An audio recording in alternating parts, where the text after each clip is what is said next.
Hello, everyone. Welcome to the Laura Canfield Show. And I'm so excited to have my good friend Lori Spagna here with us. So thank you so much, everyone, for being here, first of all, and for joining us today. Lori and I, as most of you know, we've been doing these shows for a while together. So I always love having her with us. So much fun, so much wisdom, so much. I find that Lori tends to deliver a lot in a call. So be prepared for that. You might want to take notes because she always has a lot of wisdom, and which is always awesome and cool.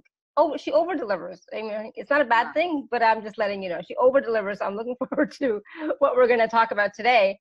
And even though, in the email I said we're talking about, your DNA, we're talking about your, what else, your star code markings and your star family races. We're going to talk about more than that. We always talk about more than that. That's just the beginning, right? That's just a place to start. But we always talk about more. So for those of you who don't know Lori, in case it's the first time that you're getting introduced to her, Lori is a best-selling author, a speaker, a spiritual teacher, an ascension guide, a multidimensional channel, intuitive, animal communicator, an energy healer, light worker, visionary, and luminary who assists others to awaken to their alignment with the true divine source, which exists within each and every being, so that all beings can live their best life ever.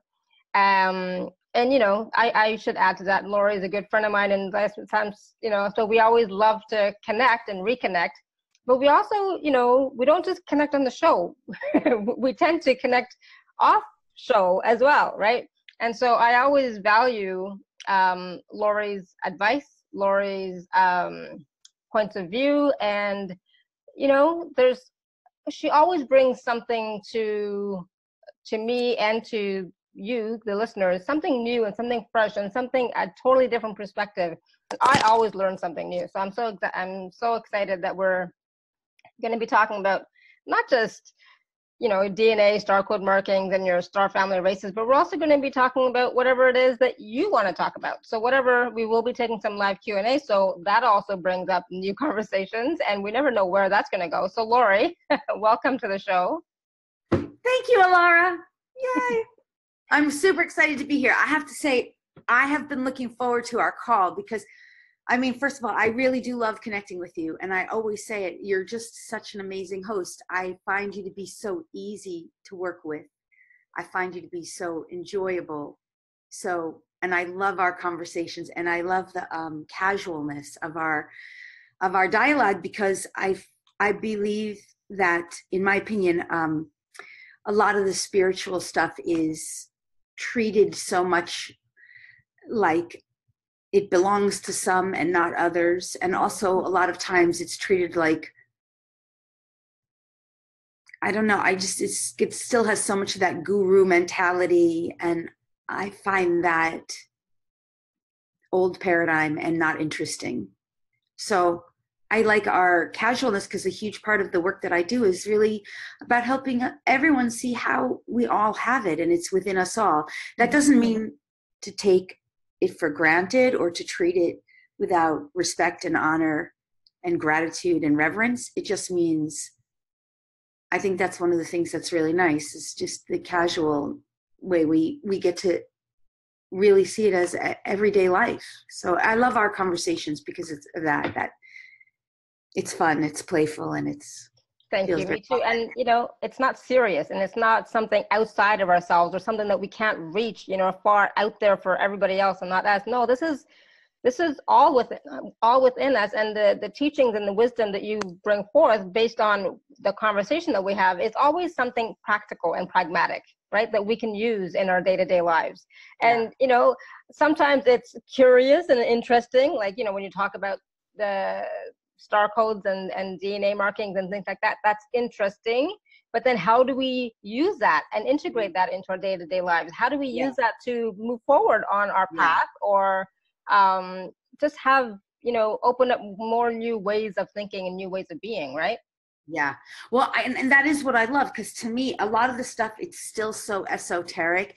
I don't think that people really, especially people who aren't as into this kind of, esoteric, spiritual, woo-woo stuff, they don't really understand how much it helps all areas of our lives, how much it transforms our lives and the way we live and the way we experience life. And I think that's one of the things I like so much, because I have access to these unknown realms that are so really out there. And yet I feel like that's one of my gifts, is that I can take it and translate it in ways that make sense to our everyday living and the way we live, and help us to apply it so that we have lives. So for ourselves and our animals too. And, you know, for some of you, this may be new, talking about star races and star families and like, what do you mean? Because I mean, you know, if you would have 10 years ago, maybe 15 years ago now, time goes by so fast, it's hard to know. I didn't know anything about star families. I didn't know anything about the Pleiadians or the Sirians or the Andromeda. Like, I didn't, no idea, no clue, until somebody said to me in a psychic reading, oh, there's 2 Pleiadians here watching you. It's like, what? Who? What does that mean? You know? But that was about 50, maybe 20 years ago now, right? It's I lose track of time. But so this may be something brand new for you. And so if it is, just be open to it, right? Just be open to it and just take what resonates with you right now, and whatever doesn't, say, all right, maybe later, you know? Right? Yeah, because I mean, I think the thing is we're just on such an expedient path in our evolutionary journey right now, that for those of us who are ready to expand our consciousness and who are open, you know, ready, willing, and able, this is one of those times where we really can move so far beyond everything we've known or believed to be true. And it does require, the hardest, I think, obstacle is for us to get over our own disbelief, our own doubt, you know, our own parts of us that have been so wired, trained, programmed, and brainwashed to think that this stuff is ridiculous. And that's not real. That's that's the hardest part. And the other big jump of it is, it's one thing to learn about it, it's another thing to start doing the inner transformation, working with energy and consciousness within ourselves to experience it. And then when you experience it personally, you're no longer doing what we call spiritual bypassing. Spiritual bypassing is when we sort of learn about it through our left brain. We use our analytical brain to decide if it's true or analyze, but we never really do the application of the inner work. And that's the challenge part, because it's not easy. That part's not easy. But even with the vast majority of humanity, they're still coming at this kind of work like take a pill. Give me a pill, give me an activation, give me a healing, give me a clearing, and make it all better in 10 seconds. And that doesn't really work. I mean, it'll work to the degree that it's possible, but it will not resolve it all in 10 seconds. You'll still have to go to some other layer or level or aspect, and ultimately, yeah, it's a process. Absolutely. And I'm so glad you mentioned that, because believe it or not, I was thinking this earlier. And so for everybody, you know, please forgive me, but I have to say this. It's like, part of me is like, I had a show yesterday, right? Live show yesterday with Maria Martinez. I couldn't do it on Tuesday because I was really not well. So I did it yesterday, which was fine. But if you come on and you write in the chat box something with really heavy, angry, frustrated energy with lots of punctuation marks and so on and so forth, yeah, I'm not going to ask that question, because you're not in the energy and space of actually receiving, you know, or even getting the message that anybody is going to give to you. So if you are, you know, the person that was like that yesterday, I'm sorry, but I still get to choose whose questions I answer and pick up. Okay.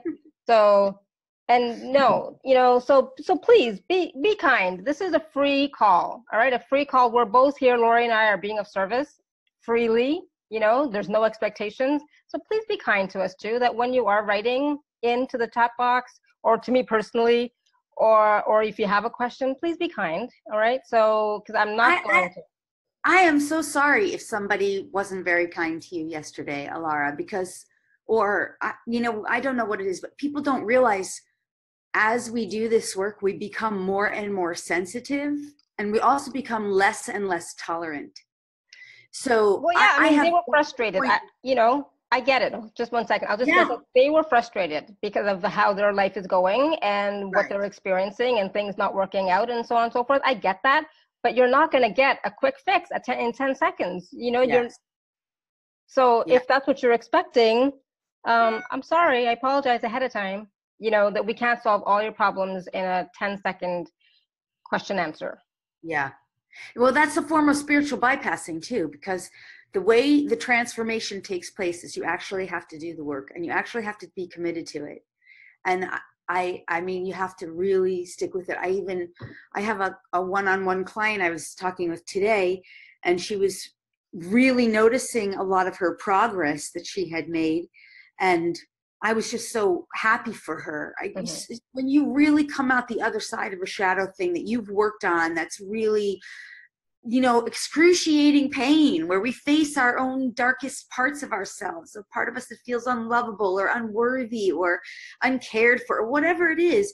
And you go through the pain of it with the intention of clearing it. But it's not like, it's like sometimes you get a cold, a virus, and after a week you feel better, Okay, well, there's aspects of that in this work. And, when you come out the other side, it is a celebration, but it's not a pill.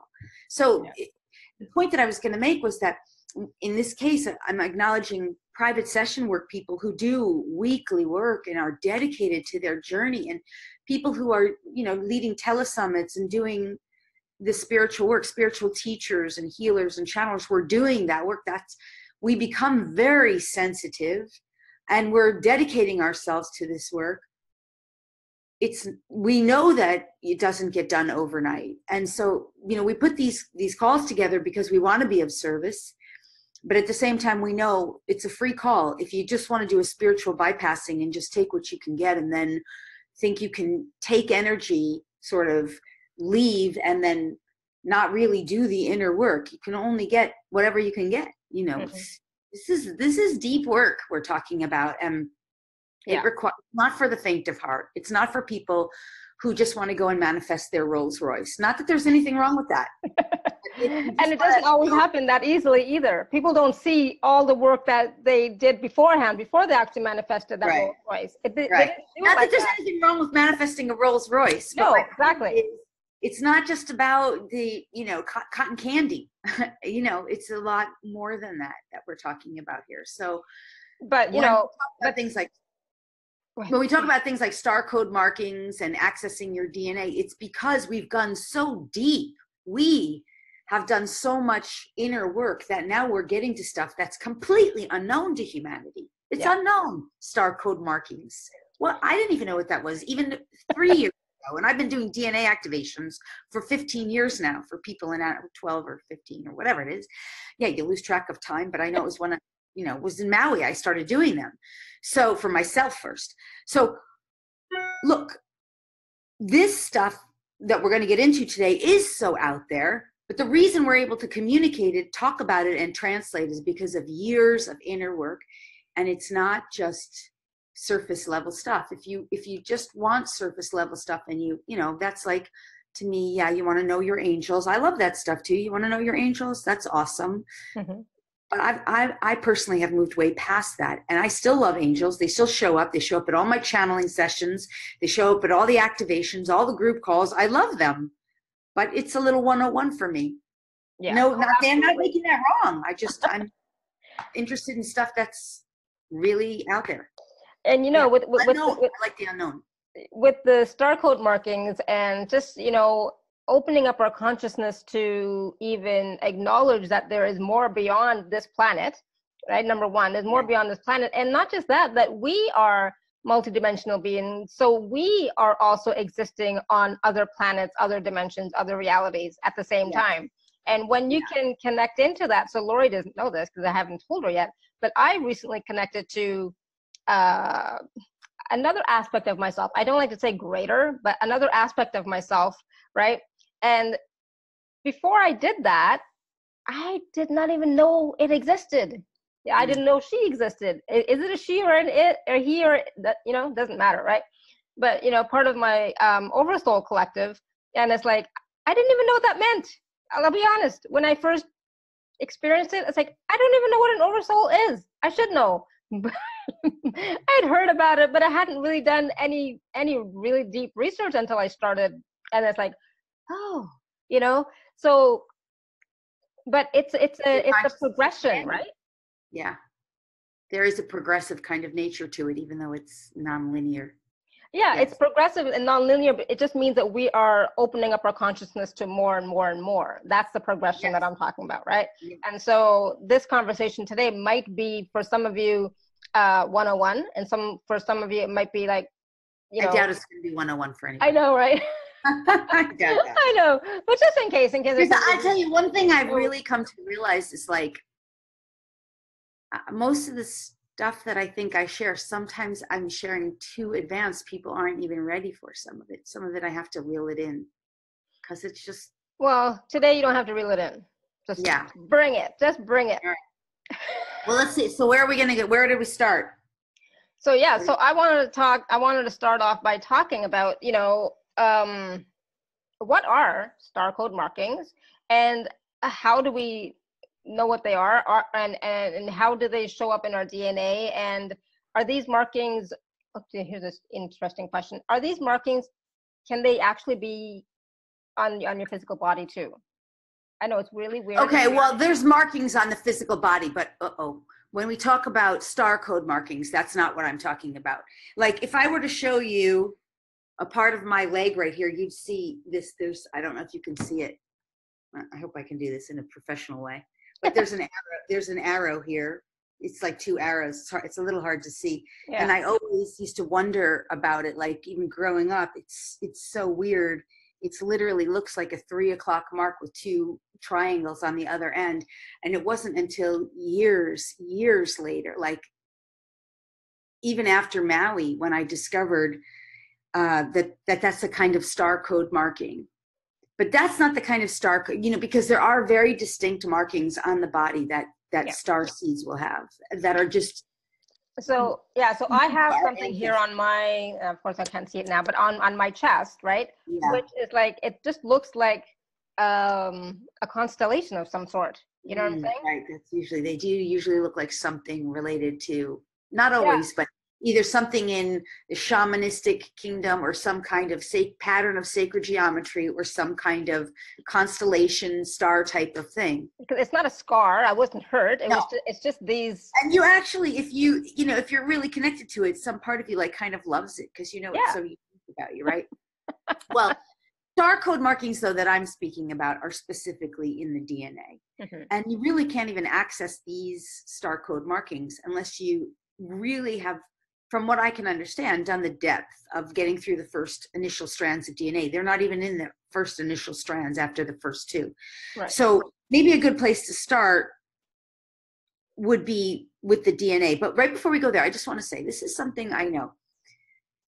All of humanity has been programmed and trained to conformity. Mm-hmm.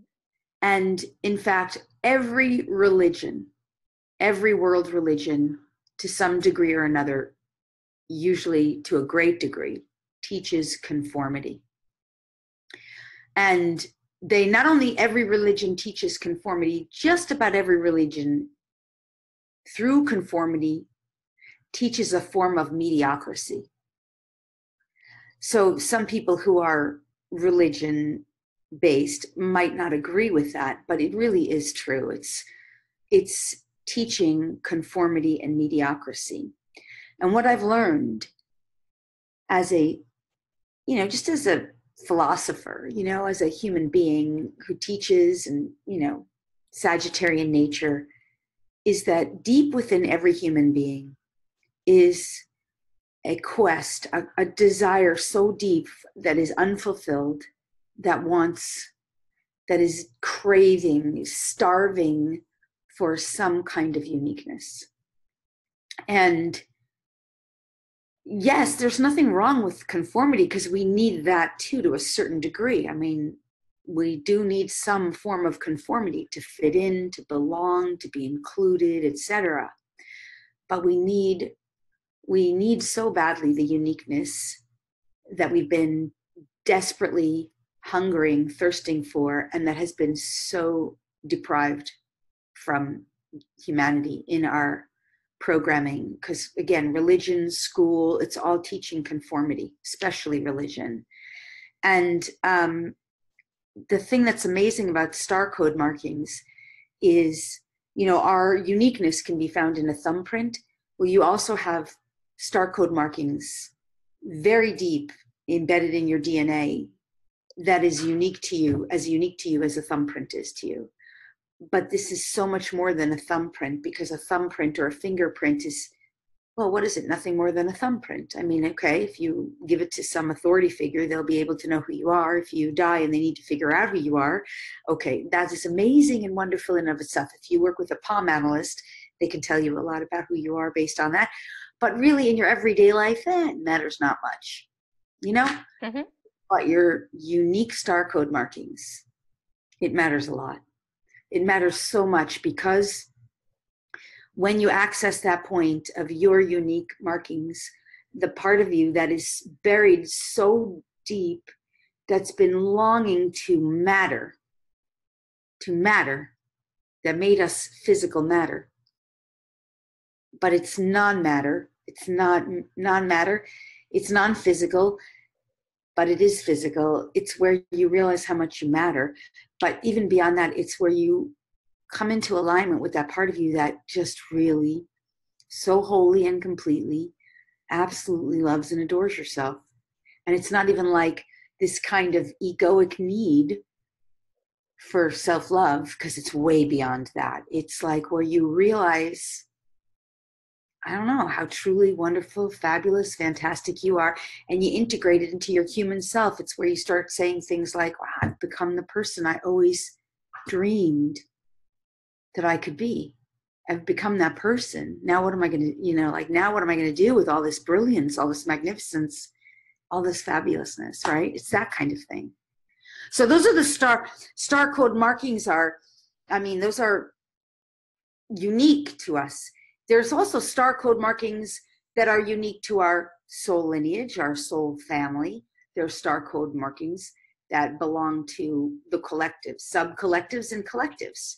So there's just so many different kinds of markings in there, and they're stored in the DNA, and they're way beyond the first few strands. Because your first few strands are where you start accessing higher consciousness, and you start accessing, of course, your psychic gifts, your intuitive gifts, your ability to communicate with animals, your ability to expand your consciousness into know different things, do different things, see and perceive things differently, have different kinds of awarenesses, of course, connect with angels and other benevolence in the non-physical realm, friends and family members who have crossed over. All that stuff exists in the first few strands, beyond the first two. And then at certain points you get to connect with, universal laws, which are highly intelligent and highly conscious of themselves. And when you really start vibrating, connecting with them in harmony with them, you can start working directly with these laws to affect all of humanity for the greater good, of course, because otherwise you can't work with the laws until you're aligned with that core concept, only for the highest and best, with harm to none. But this is what's going on in the DNA. We haven't even begun to access it. Mm-hmm. And you understand, we have the first two strands of DNA. Those are just storing up records of our ancestors that we took on. So if you have in your first two strands of DNA, let's say you have a belief, I won't even call it a belief. Let's say, when you're talking to a 3D person, because they'll say something that runs in their that's genetic. They'll refer to it as genetic. Well, we have diabetes in our family. It's genetic. We have breast cancer in our family. It's genetic. We're prone to addiction. That's especially a problem for us. Right. It's like, that is a lie. It's not really true, but it's a belief system that's embedded and anchored into you in third dimensional consciousness. And when you believe it and you took it on from your lineage, even if you disbelieve it now, if you're hearing me right now and your left brain saying, well, I don't believe it. And a lot of left brains who are smart, we do that. It doesn't matter, because if it's been encoded in your DNA, you took it on as a belief system, and it's anchored in your first two strands of DNA. So if your lineage is carrying any form of disease, that's the story that's written in to your genetics of the first two strands of your DNA, and those genetics in third dimensional consciousness you're stuck with.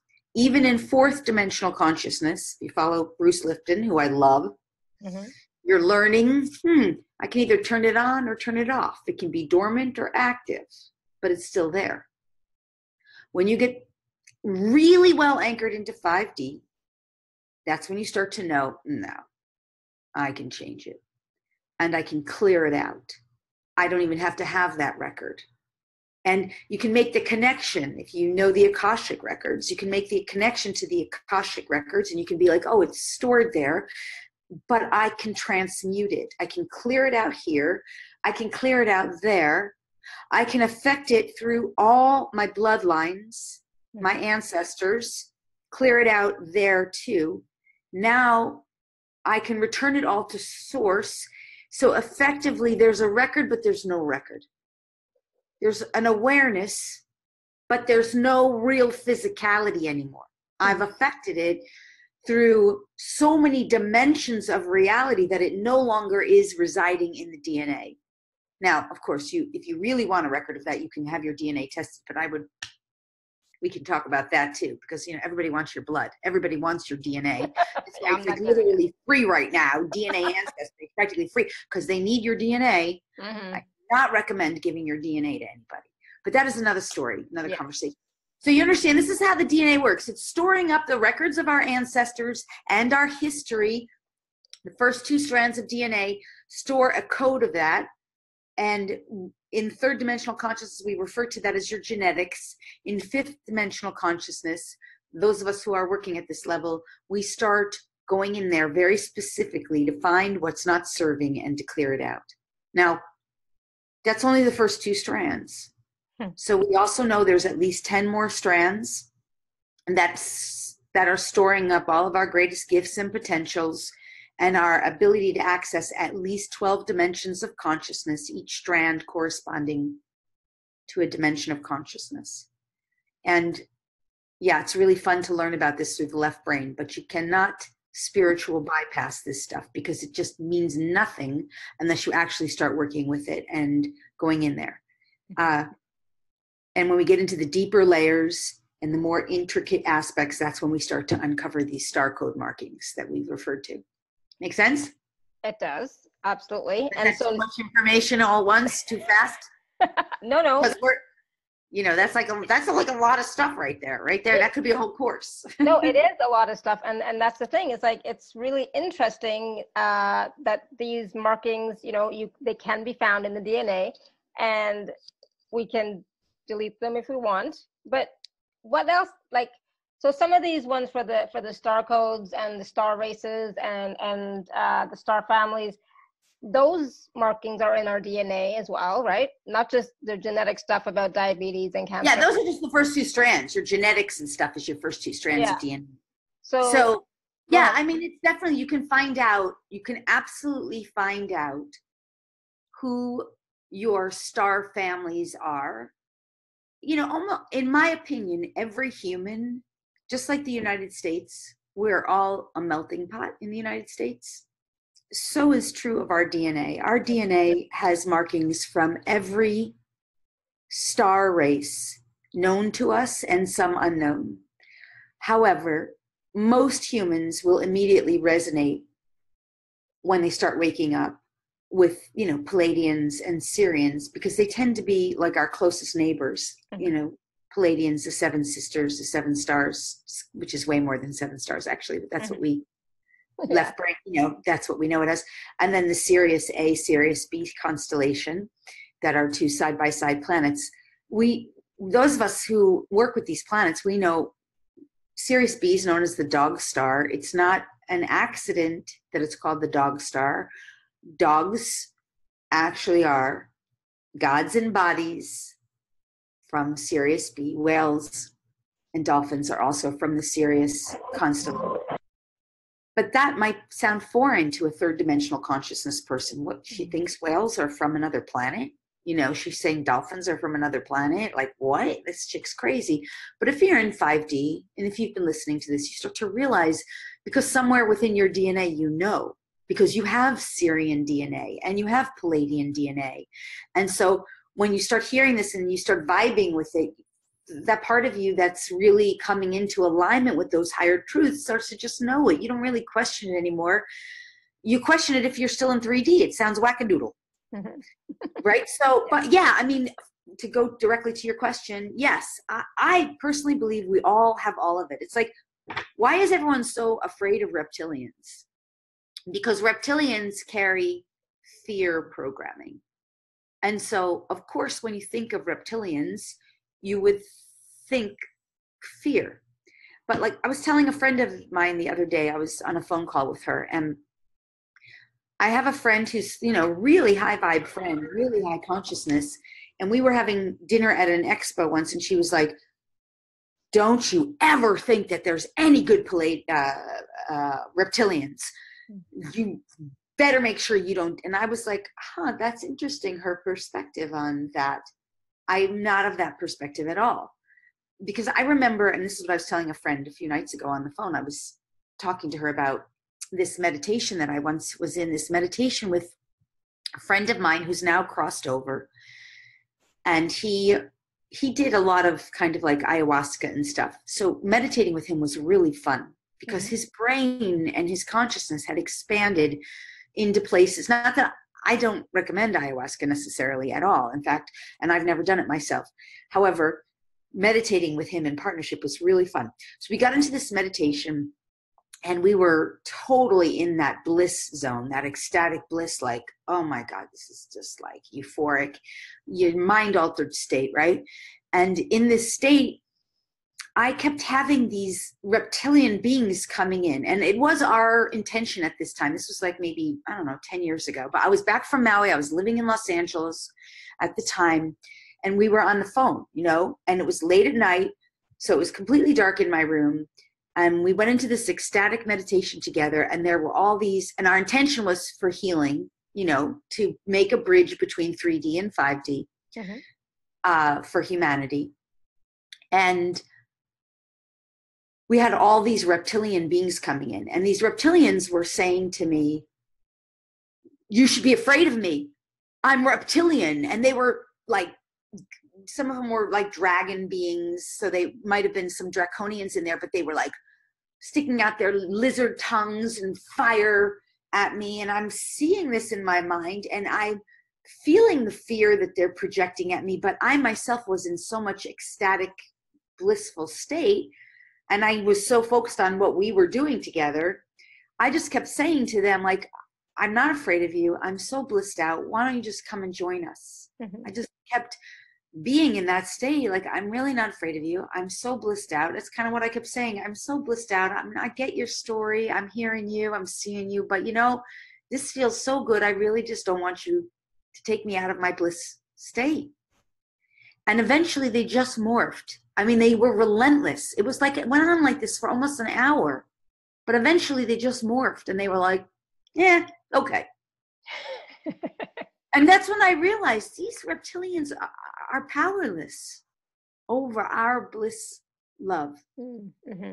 It's like they were trying to hook me in, trying to get me. They used every tactic they could. I saw fire, I saw tongues, lizard tongues, and ropes and chains, and like they were alluring me, luring me in. And it was just like, no, I'm just so ecstatic. Like, I'm sorry, I just don't feel like going there. Come over here. That's awesome. They shape-shifted, right? This is what I mean. It's like they have no power. It's just, anyway, where we were going, I went off on a tangent because I did that. But the reptilian part, that's in us too. Yeah. We're reptilian. We have a reptilian brain. We don't need to be afraid of these beings. They are aspect of us. That was aspect of my consciousness that came in through that meditation. Since then, I've had lots of reptilians come in. They come into the circles sometimes. They want the healing. They want to evolve themselves too. And they are plenty of them in higher dimensional realms, but they're vibing with love and peace there because they also have transformed. The point is, in my opinion, we have all of it in us. We have, and many others that we haven't even touched. We are Lyrian. In fact, for people who are light workers, I mean, light singers, light, Light language. light language, you know, a lot of light language, not all, but so much of it comes from Lyran star system. The Lyrans are musical singers, and the Lyran light language is encoded in the DNA. So when you have people doing light language, a lot of it's coming from the Lyran star system. And it means that that particular person very likely has connected and awakened those star codes within them that connect. And even if it's not Lyran, because it's not reserved only and exclusively Lyrans, that's one of the things the Lyran system is known for, their beautiful song. Right. So, you know, we have it all as far as I'm concerned. But when you start awakening that within you and you start, you know, spontaneously singing light language, well, it's very likely that those star code markings have been activated within you, and some part of you that's connecting to that aspect of your DNA. This is why you're spontaneously singing light language. And people are like, where's this coming from? I never had it before.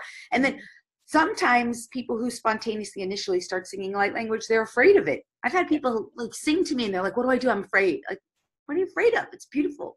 What? That's maybe they're still programmed into some fear-based programming. Anyway, it's all in it. Yeah, and so we're not going to be connected, well, you know, in the greater sense, yes, we're connected to everything, but in our DNA, like I don't think you know, I don't have the light language thing going on, but, you know, sure, I might have the Pleiadian and Syrian and other DNA codes, you know, because somebody had told me and I forget now. Because in the long run, it doesn't really matter, does it? Well, let me say this. When you say you don't have the light language and the Lyran one, because I'm not speaking. I don't agree that you don't have it. I just think that perhaps it's more likely that what you're playing with right now and what you're focusing on right now is other aspects of yourself.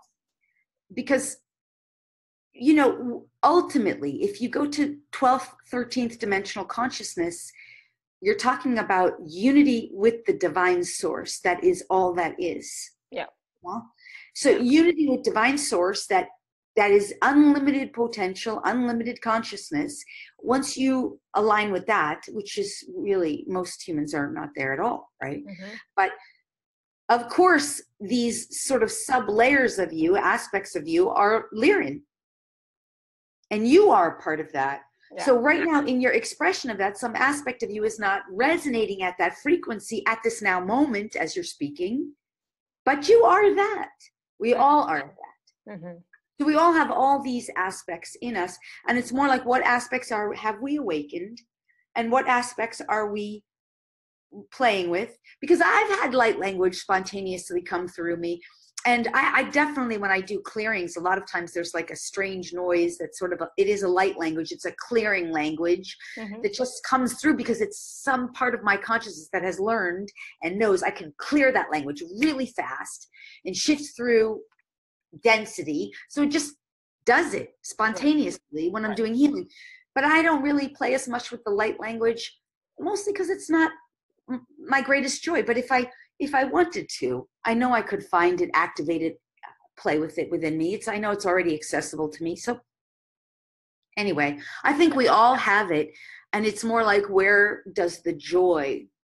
Because like, even with my channeling, I don't now yet channel the way most channelers do. Like, there's some really fabulous channelers out there who are just incredible channels. And I know you have a lot of them on your show and some amazing channels, but that's what they do. That's their thing. In many cases, that's their area of expertise. And I remember when I was starting awakening my gifts, I used to have a lot of beings come to me and be like, hey, do you want to channel me? And my earlier learning was, nah, I don't want anyone coming in through my body, using my vehicle. Because my higher consciousness knew somehow I had to develop the discernment, because I was going to play with a lot of stuff before I would let anyone channel through me or anything. Now I'm willing to channel because I've gotten to the point where I'm so discerning. I know exactly who or what that frequency is that wants to channel through. I've had beings try to come in, like you know, I like to play with the word dead people. It's not, they're not dead. Right. And sometimes I'm like, yeah, I'm not sure yet if I want you coming through, or maybe this isn't the appropriate time. So, you know, I just think that's another thing. We all have it. And since I've developed that, now I let a lot more come through. I love channeling, especially when I'm in a group, because there's so many beings and everybody wants a voice. And it's fun. But that's because I've developed my discernment. In the earlier days, I didn't have that. I wasn't ready for it, even though it was accessible to me. Yeah. So you did the work. Yeah. Right. I think that's the key, right? I've been steadfast in my dedication to this and my commitment. So, yeah. Yeah. I have no idea. That was a lot too. Yeah. So I was just going to say, so if anybody has any questions about that, you know, not necessarily about what,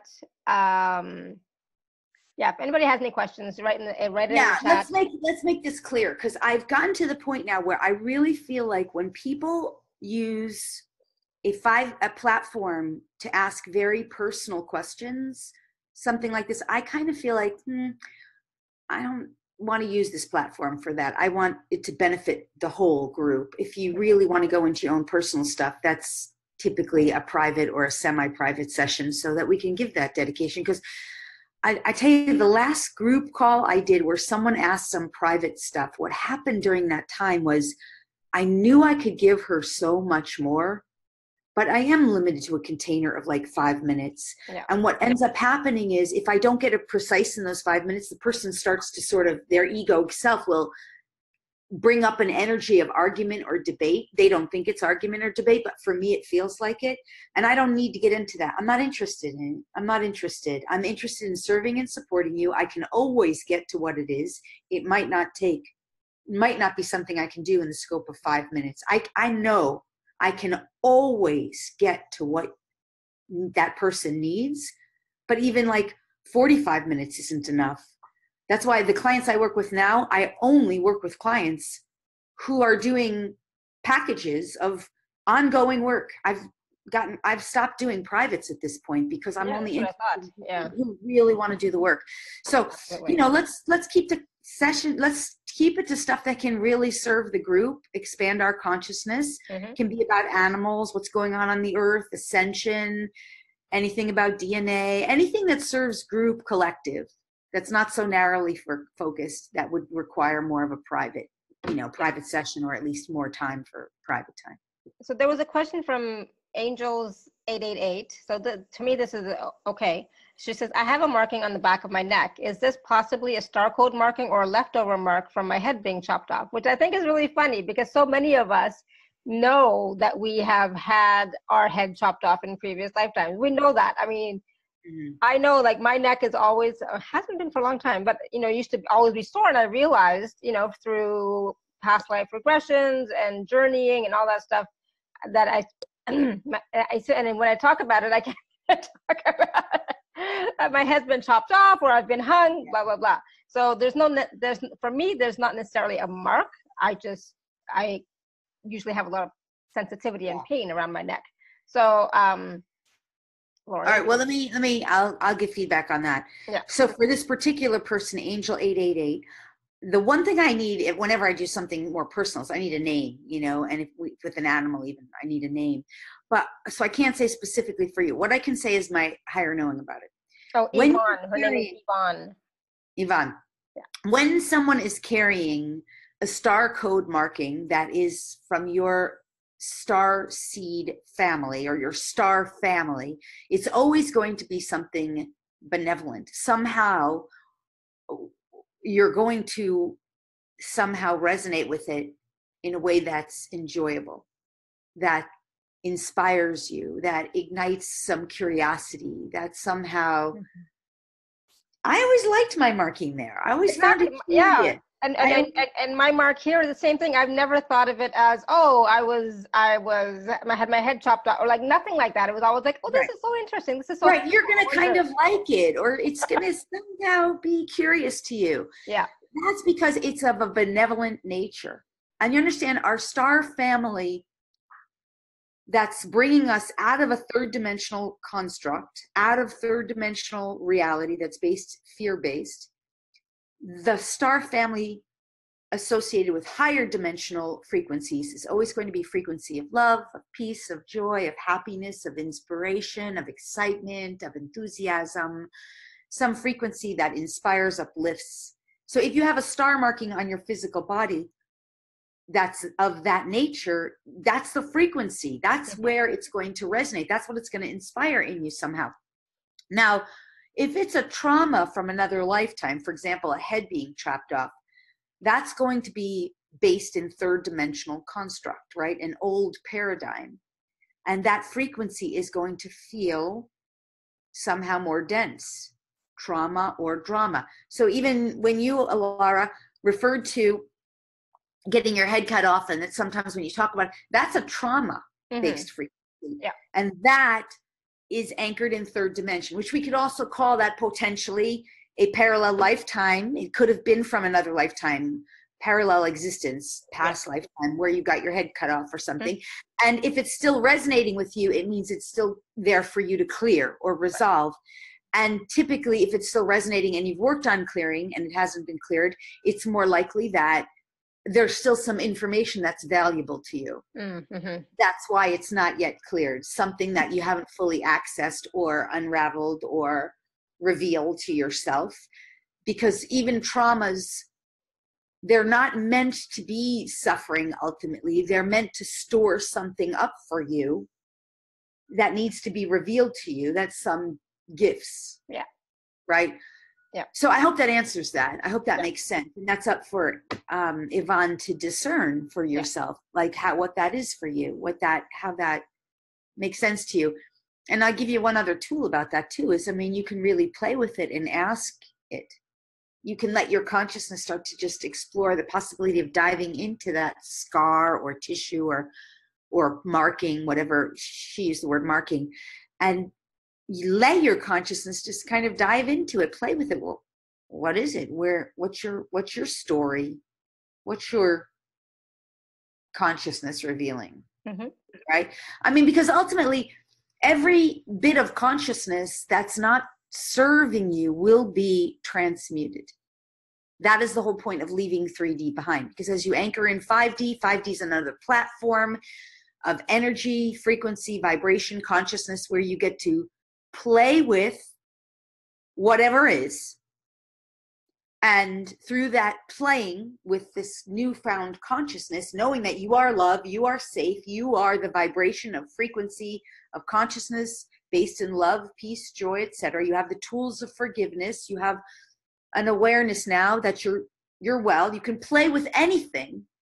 And you either, if you don't really like it or want it anymore, if it's density or struggle or suffering or karmic bullshit, you learn. You work with healers like me, like all of us here, who learn how to say no thanks, hasta la vista, to that which we don't want, and claim more of that which we desire. You don't learn lessons anymore in 5D. No more lessons learning. It's claim your lesson and be done with it already, and then choose a new experience. It's about more consciously. So anyway, I hope that makes sense. That's all about it. This marking, but play with the marking, find out for yourself what it is, because, I always think it's really funny in the end when some psychic says, oh, I see you're this, or I see you're that. And okay, that may be true and that may be real, but at the same time, it's up to you to decide what everything means. Okay, not from a place of ridiculous woo-woo. I saw, Constant Contact? Yes. The newsletter service. Oh man, one thing I cannot stand is when people put these commercials and movies that make the spiritual world look stupid. And they like to do that. So they have this commercial that it's Constant Contact saying something like, I blessed my newsletter and now I've got 100,000 visitors. It's like, so, all right, whatever. They're making the commercial, they make us look stupid. Yes. But the point, where was I going with that? Oh, is, there is a lot of that in the spiritual tribe. Isn't there?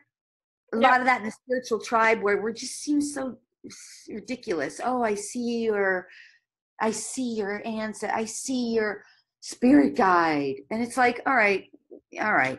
It's fun, but it's so much more than that. It's so much more than that. And so that's what this call is about. It's opening you up to so much more. Yeah, So I so was much. going to just tell it because somebody had emailed me. I don't know if you're on the call, Dawn, but you can raise your hand to ask a question. Yeah, if you're on video, and even if you're just on the phone, I see people do it with their hands raised. I don't know how to do it on the phone. I've never done it, but you can raise your hand, or you can type into the chat, or if you don't know how to do any of that, just mute the chat. Yourself. I just pressed on that chat button. That's so funny. Yeah, I love it. That's great. So I was going to go to Lynn next. She had raised her hand a while ago. So Lynn, I'm going to unmute you. Hi. Hi, Lynn. Hi, Lori. Hi, Alara. I really want to honor what you were saying about personal questions, and I have a list of things I'm scribbling down here. But I read something, and I can't even remember where because I read so much and so much comes into me. But it resonates with what you were saying earlier about Earth and what we're comprised of. What are we?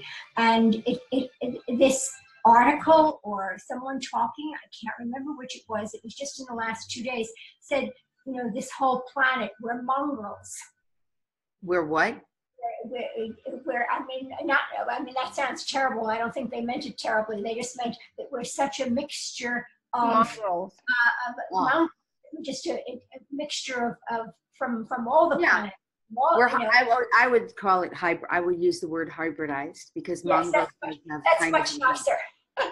That's much nicer. Words are just words, but at the same time, they carry an energy. So I would say, I think it's more accurate to say we're a hybrid race. Mm-hmm, for sure. I'm going to cross out that mongrel because that is.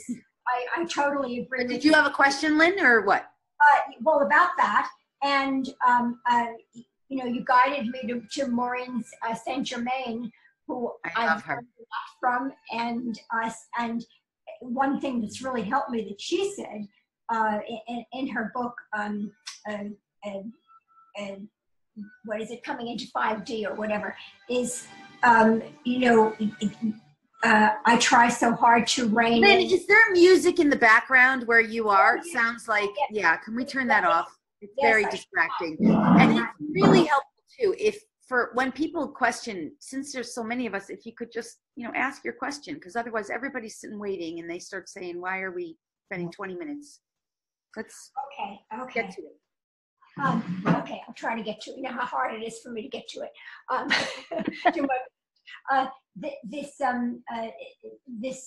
This thing that we all have to deal with when we're learning and we want to share with people.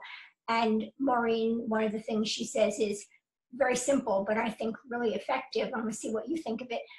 Wait till someone asks you a few times. Wait till their heart is ready to be receptive to the question they first asked. The first time they ask, it's like kind of curiosity. They really don't want to know the answer to it.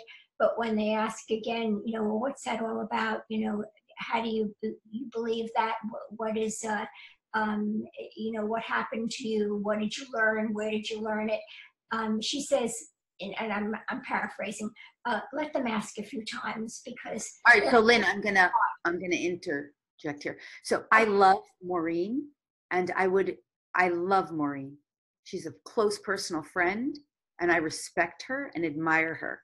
But it's not appropriate for me to comment on what someone else teaches. It's not appropriate. And it's not appropriate. And I would say, I love everything Maureen says, but it's not appropriate for you to ask me even about what someone else says. Because it's not an integrity for me to comment on that. Other than to say I love her and I respect her and I admire her. Yeah. I hope that helps. I don't think it's appropriate for me to make comments on other people's teachings in a platform like this. Yeah. But I hope that helps. I hope that answers your question. It does, and thank you. And I apologize if I've said something. No, it's all good. It's all good. We're all learning. We're learning spiritual etiquette. I will say that I just led a sacred journey in Arkansas, and it never occurred to me that I would have to teach people spiritual etiquette. It never occurred to me, but I realized we are learning that. We have to learn that. Yeah. You know, it's like I teach it in my psychic development class that we're not supposed to invade other people's psychic space. I teach it in all my animal communication classes and my psychic development classes. The sun is making some funny shapes. Yeah. So, you know, we have to learn it. We don't know. There's no wrongness in it. It's just. And also see how it resonates with you, Lynn. See what's right for you, right? Yeah. Ask yourself, does that resonate with you? You know? Yeah. Yeah. Okay. There might be a teaching in there for you. Thing in my face here. Yes, I think so. And I understand and thank you. Wonderful. Yeah, you're welcome. Thank you, Lynn. Yeah, because I mean, I realize people, we don't all know spiritual etiquette. We don't. You know, it's like I've had people psychically invade my space over the years, and I've thrown hissy fits. Like I had a tech guy one time, and we had kind of like a falling out, and he psychically invaded my space and telling me, you know, what he's psychic. I had an animal communicator. She's actually quite famous. Once psychically invaded. It's so insulting. It's like you don't get these gifts so you can start invading and intruding on someone else's psychic space. That's a good way to lose your gifts, actually, or to stall them. Yeah. So absolutely. Yeah. No. Thank you, Lynn, for bringing that to our attention too, because it is so true that, you know, when you hear something, whether it's from me or Lori or somebody else, play with it for yourself. See how it feels. You know. Absolutely. Because we're coming from our own point of view and our own perspective, right? And somebody else might have different information that we don't even have, right?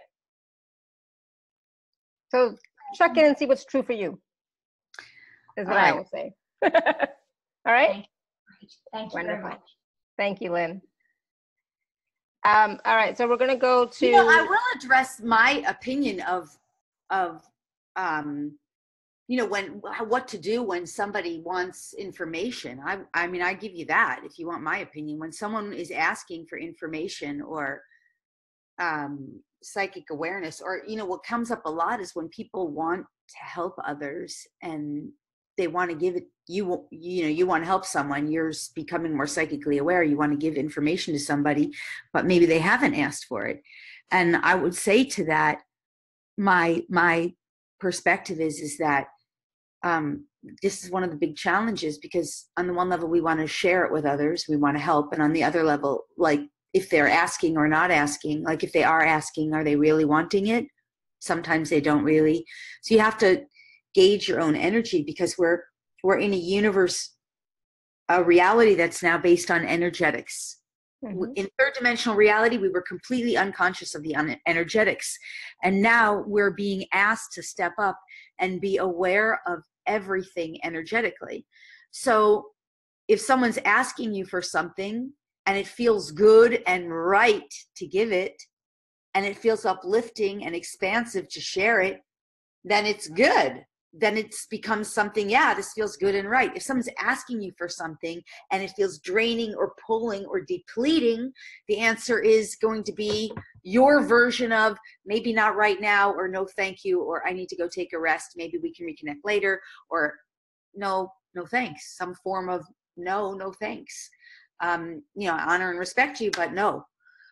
You know, that's an important inner gauge. If something's pulling on you or draining, typically that's your inner message of no go, no thanks. If something's uplifting, expanding, that's your inner message of yes, please.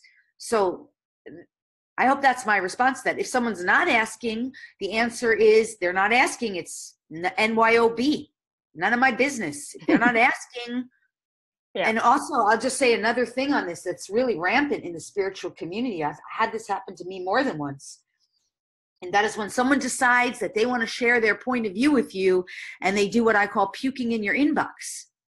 You know, they have their belief or their truth or their experience, and they think it's appropriate to just send you an email because somehow you were involved. It's, oh, I just want to share my truth or my point of view, but somehow it's not really particularly, I just want to tell you how much I love and appreciate you. It's, yeah, something about you triggered me. So now they're puking in your inbox, and they've just basically energetically robbed you. And it's up to you to either have some healthy boundary. I'm not going to let this upset me. I'm not going to let this ruin me, ruin my day. I'm not going to let this drain me. Or, you know, is this appropriate for, but now someone's just come into your field, right? By sharing what they needed to share, which really ultimately didn't concern you at all. That's puking in your inbox. It's inappropriate. But in third dimensional reality, people don't know. And in fourth dimension, when people are waking up, they don't know. They don't know that that's inappropriate. If it's unwarranted, unrequested, it's inappropriate. Doesn't matter that you need to share it. If you need to share it, you need to take it to someone who it doesn't involve, who's a friend or confidant or healer, who's willing to listen to help you work through what you need to share. Okay, I sound like I'm lecturing now, so I don't want to sound like that. But. No. And I was just going to add one more little thing for Lynn and everybody as well. So, like, if somebody asks you a question, you know, like I always, until somebody asks me a question, I don't say anything. Nothing. My mouth is closed. I say nothing. And then when they ask me a question, I look at the energetics of it, like Lori was saying, and I check in and see how much are they really willing to receive, right? I'm not going to give them a whole big story and so much information and so much energy that they can't even take it in, because then they're just going to judge you. They're going to reject you, and they're going to judge you, and they're going to just, you know. And even more than judge you, I love what you're saying. You're totally right. Because personally, I could care less about judgments. I'm so far past that. I could care less who judges me and what their judgments are. But because it has nothing to do with who I am, essentially. They're only ever going to project who they perceive me to be and not who I really am. And most people can't see or perceive the brilliance of what's in front of them when I'm next to them. They can't perceive that because most people haven't done the inner work yet, that kind of degree of work. It's not that it's not in them too. A true starseed and light worker always sees the brilliance because they're like, I love you, I honor you, I adore you. That's the way they are. But anyway, it's not about the judgment for me so much, but it is about energy. I mean, you have unlimited energy in terms of your connection and access with source, infinite, all that is. And yet you as a human, in your human existence, we are all dealing with energetics, reserves, you know, replenishment. And so if somebody's asking you for something and it becomes a drain on you or a depletion of you because you're overgiving and they're not quite ready, or they're not honoring it, or they're not respecting it, or they're not appreciating it, or they're not valuing it, or they're taking you for granted, or I've had a lot of this in my life. All they do is take. And I've had a lot of people in my life like that, especially in the last year. I've had to cut out of my life a friend that I had for the past year. I had to look at that friendship at my birthday when I realized this year has been all taking, no giving back. And on the one day she could have given back appropriately, you know, you have to really evaluate who you keep company with, because if it's all energetic takers, that's another factor too. So this is the game of energy. This is just how energy, in our new reality. So I mean, if they're going to judge you, that's one thing. But if they're just going to end up draining you because of their need that they're not getting from source, you know, take, that's something to consider too. Anyway, all right. Awesome. So just as a follow-up to that, there's a comment from someone, I don't know your name, I'm sorry, it just says Galaxy J7 Sky Pro. It says, good statement, because you were talking about people can sometimes be robbed of their gifts and knowledge when something. So how do you suggest one prevent that? How do you suggest one prevent being robbed of your gifts and knowledge, or being stalled in this type of scenario? Yeah. Okay. So first, you can never be robbed of your gifts, because your true gifts are within you, and your DNA, of course, has your gifts in there, coded in there, but your consciousness is within you. And the more you expand into your connection with source, right, the gifts are all there. They're all available to all of us. But the experience of feeling robbed of your gifts is a very real experience that we go through as we're ascending and awakening, and as we're interacting still in duality with other humans. Yeah. So you can feel that way. And I have certainly had experiences like that too, where I have felt like this person took everything they could and then just, didn't give a crap about, the ashes that they left behind as they, burned me at the stake, so to speak. So I get that. How do you prevent that? And the thing is, what I've come to find, I can only give you my experience on this, is that if that happens, it happened to teach you, not that you have to learn things, but something that you weren't accessing in your consciousness about how to relate with other people, and also about how to manage your own energy. So in those kinds of cases, you have to really go searching for the gifts. What was good about that experience? What was right about that experience that I'm not seeing, perceiving, or realizing? How did that experience serve me that my current consciousness at this moment is not aware of? What are the gifts in that experience for me that I need to receive and that are meant for me so that I can evolve beyond feeling like someone robbed me? And how can I ensure through the expansion of my own consciousness that this doesn't happen again, so that I can be done and complete with the experience, right? To me, that's when something, and that's good tools for any kind of experience, because that's not necessarily benevolent or enjoyable.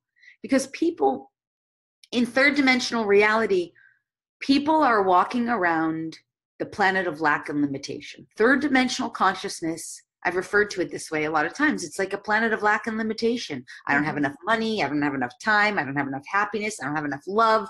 I don't have enough friends. I don't have a big enough house. I don't have a big enough car. I don't have enough jewelry. I mean, whatever it is, So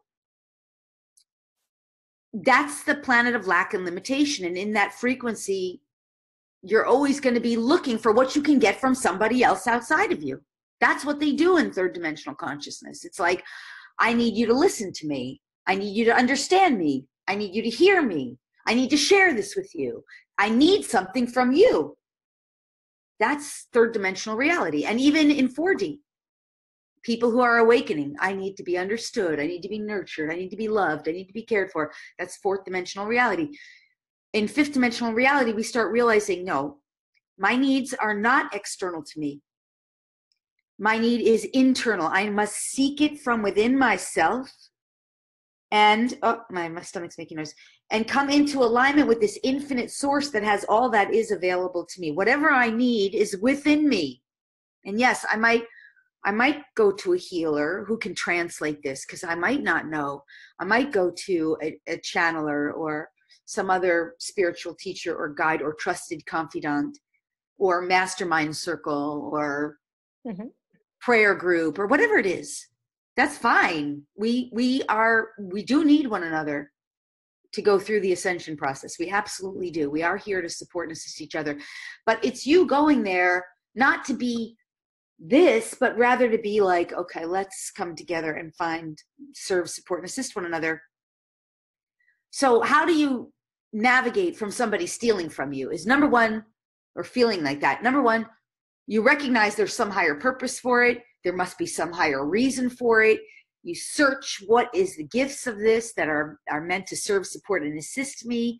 How can I become more conscious and clear about those so that I can learn whatever I have to learn, or receive in awareness whatever I have to receive, and so that I can be done and complete with this experience and not need to recreate it.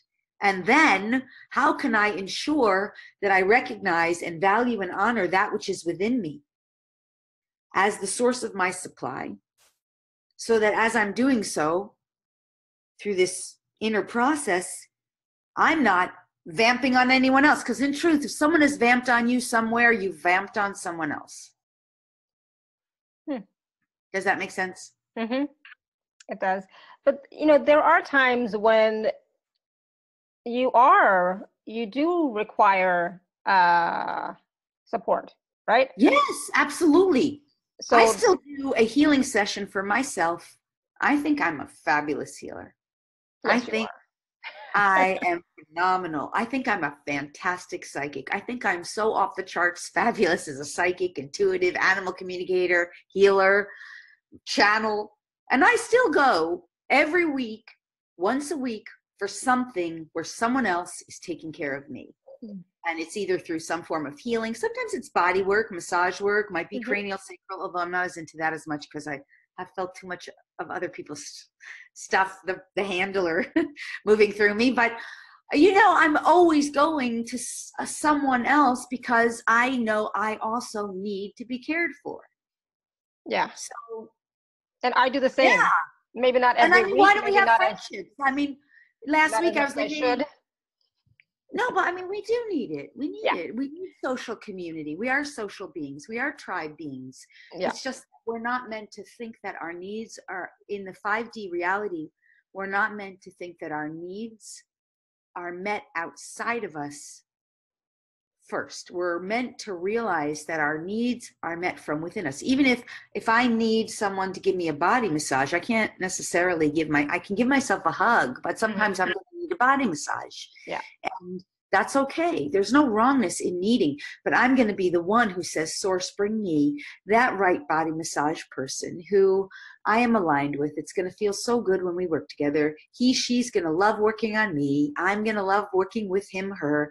There's going to be a fair energy exchange that feels good and right to both of us, that's aligned, where this person does great work on my body. It's all going to be, bring this person to me, show me who they are, and let it happen with ease, grace, and benevolence. I love that. Yeah, absolutely. Thank you. And Galaxy, I'm just going to call you Galaxy. Please don't isolate yourself. You know, we tend to do that. I tend to do that. Please don't. Okay. So if you know, don't isolate yourself. Please reach out. Okay. And, but do what Lori just said, you know, ask for that right person to show up, right, to work with you. Okay. Yeah. And then, I mean, also, you don't just sit at home, you know, waiting. You take right action. Like maybe that day you go to the beach or you go to the park and suddenly you meet a massage person and you just totally click it off. Sometimes it does. A lot of times it happens that way. But sometimes it means, let me just do a search on the internet to see local massage places in my area. Or let me go to Meetup and see if there's spiritual massage groups there. You know, sometimes you do have to take a certain amount of action. It's not like we just sit here and ohm it from the sky. And you take the right action that feels good and right to you and feels inspiring. And yeah, maybe you do go to a massage class and you are going to have to fork out $800 to learn massage if you want to, you know, whatever it is, you know, whatever is appropriate. So we're not so spiritual woo-woo that we sit at home every day and think we're just going to ohm it from the sky.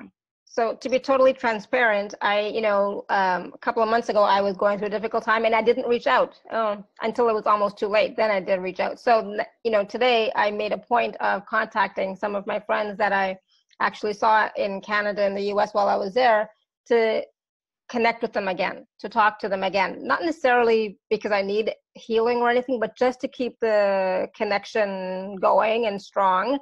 And so that I don't go back into my habit of withdrawing. So I'm isolating myself because that's a pattern. I do that. You know, it's like if something's going on, I'm going to go within and not let anybody else support me or even let anyone know that there's anything going on. Right. So, you know, so I'm reaching out, not necessarily pulling or dragging, but because there's nothing going on, I'm fine. But I'm just reaching out so that we don't lose our connection, because, you know, I'm thinking of them. And so, you know, sometimes, you know, we just need that. We need that connection with other people, you know, not necessarily for. Laura, I love you. I wish you reached out to me. I will, Lori. I just thank you. Love to your heart center. I will. Thank you. Because you know, a true friend is someone I think it's so important to have. I don't need a lot of friends. I don't need a lot of true friends. Yeah. But a true friend is someone you can call up and spill your guts to, and you're not going to feel like you're not going to feel like you're somehow spiritually condescended to or spiritually judged as, how come she's not? That's the biggest joke. Right? She should have it all together. Why does she need help? Why is she struggling? Why is she going through this? blah, Oh, blah, that blah. drives me crazy. You have that a lot in the spiritual community, that you're somehow not supposed to have hardship, or you're supposed to have transcended that. And nothing could be further than the truth, because those of us, I believe, who have some of the greatest gifts have gone through some of the most difficult, challenging hardships internally, because of, all different reasons, Mm-hmm. but because we're really working through shadow stuff. And a lot of times we're doing it for the collective. That's a nice excuse, but it is true. Yeah. Because sometimes people use that too much of an excuse not to own their own shadow stuff. But it is true, there's that. And then other times, yeah, I have had situations where I do a private session, and if I really cleared a lot of stuff for that person, I might that whole night feel really bad. And I know it's in that night, it's not that I can't remove it from my own self, but sometimes I'm so deep in their stuff that I don't even know it's not mine Mm-hmm. until the next morning.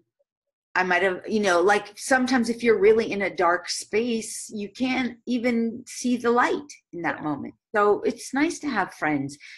I don't need a lot of close friends, but I need a few. And a friend Same here. when you can bare your soul, show your shadow, and you don't feel at all spiritually condescended to, or spiritually judged, or somehow seen as, wow, I thought this person would be more. Mm-hmm. And there are very few people like that. Like basically I can, like 5, I'm like that. Maybe 10 at the most, really, that I'm I can. like that. You can call me. Thank you. I will. I will. I will. Like, because sometimes we go. go. Handful of friends who are like that. Very small handful. Yeah, exactly. So Galaxy, again, I'm so glad you posted that today. Your medicine card said, the time is right for me to reach out to others. Yay. So I'm glad. And I'm glad you did reach out, and please continue. Okay. So let me just go back up, or let me take another question before I totally forget that there's other people that have their hand raised. So I'm going to unmute phone number ending in 3468. 1 second, I'm going to unmute you. Oh, Hello. SJ's on the phone. Hi, SJ. Love SJ. And Randy's here. Hi, Randy. So this is phone number ending in 3468. I've unmuted you. Hello? Yeah. Hi. Hi. Hi, this is Don. Oh, good. Hi, Don. And I still don't know how I got on, but apparently I pushed the right button to raise my hand. So that's There good. you are. But I don't know how to do that on the phone. All right, go ahead. Okay. Okay, so I was just kind of thinking about how the political atmosphere is right now, and what's going on, like between 3D and 5D and 7D, and anybody. I hope it includes everyone. I'm not asking any specifics. So, but just, maybe after the United States election, was there anything that was resonating from 5D and 7D that really stuck out to you, or we should be looking for? Let's say this first. Understand that I'll make one comment about Trump, and then I want to move on, because this is not about Trump, what I really want to say and what's coming through. But I'll just say one thing about Trump. Understand that Trump is nothing more. He is more, but nothing more. Most importantly is the word to say. Most importantly, he is simply a tower to hold a space holder between an old system and a new system that hasn't fully anchored yet. Yeah, I mean, the new system is anchored. The new system is based in the 5D. It's held in the crystals, in the crystalline consciousness, in the grid that's buried in the earth, the inner grid. But Trump is the placeholder, in a sense, because there's other political candidates, but he's just the most famous one. The United States is very famous, and we're in the United States mostly, so we're speaking of that. He is, of all the politicians we've had, like him, hate him, he is the least corrupt of all politicians we've had in political president office, except for maybe JFK, but he was really corrupt too. That's another story.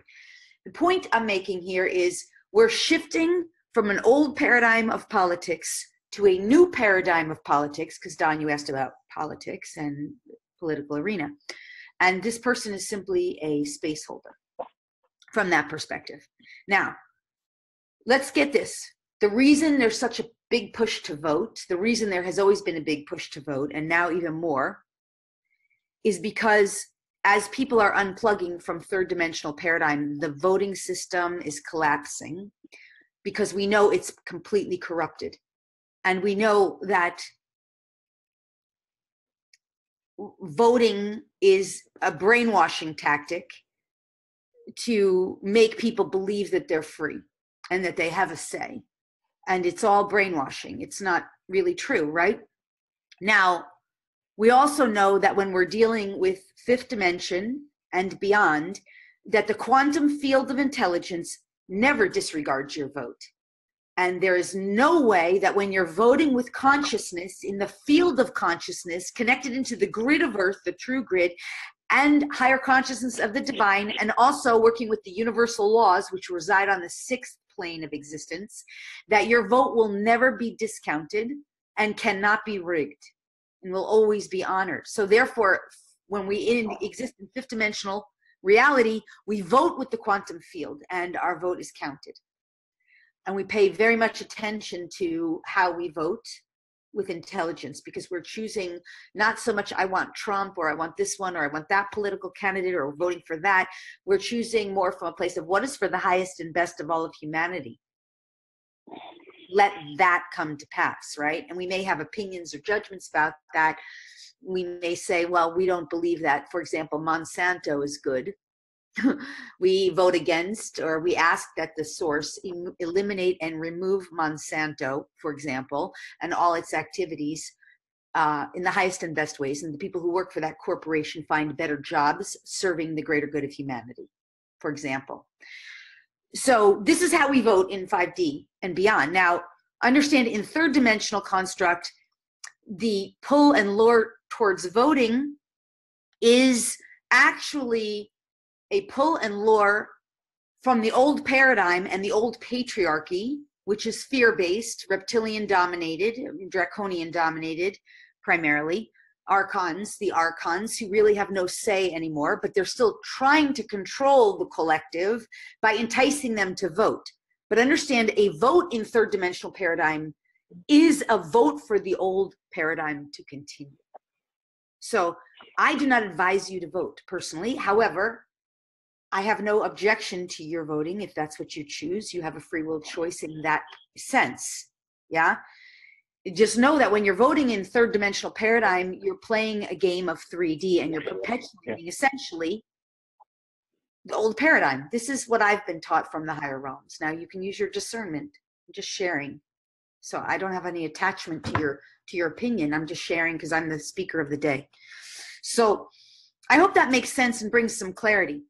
Nonetheless, even whatever you vote, whoever you vote for, whatever political candidate or party you support or align with, whatever that is,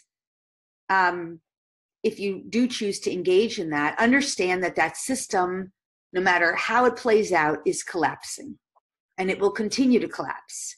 And what we will see is a transformation of the system. So either new candidates will eventually come in who are more aligned with these higher frequencies of true service, because the old system based on service to self is over. It will not sustain itself. But new candidates may come in, and are starting to, I believe, who understand true service to the collective. And as that happens, that old system may start to thrive again, may rebirth itself, or it may somehow transform itself. That's what we're creating.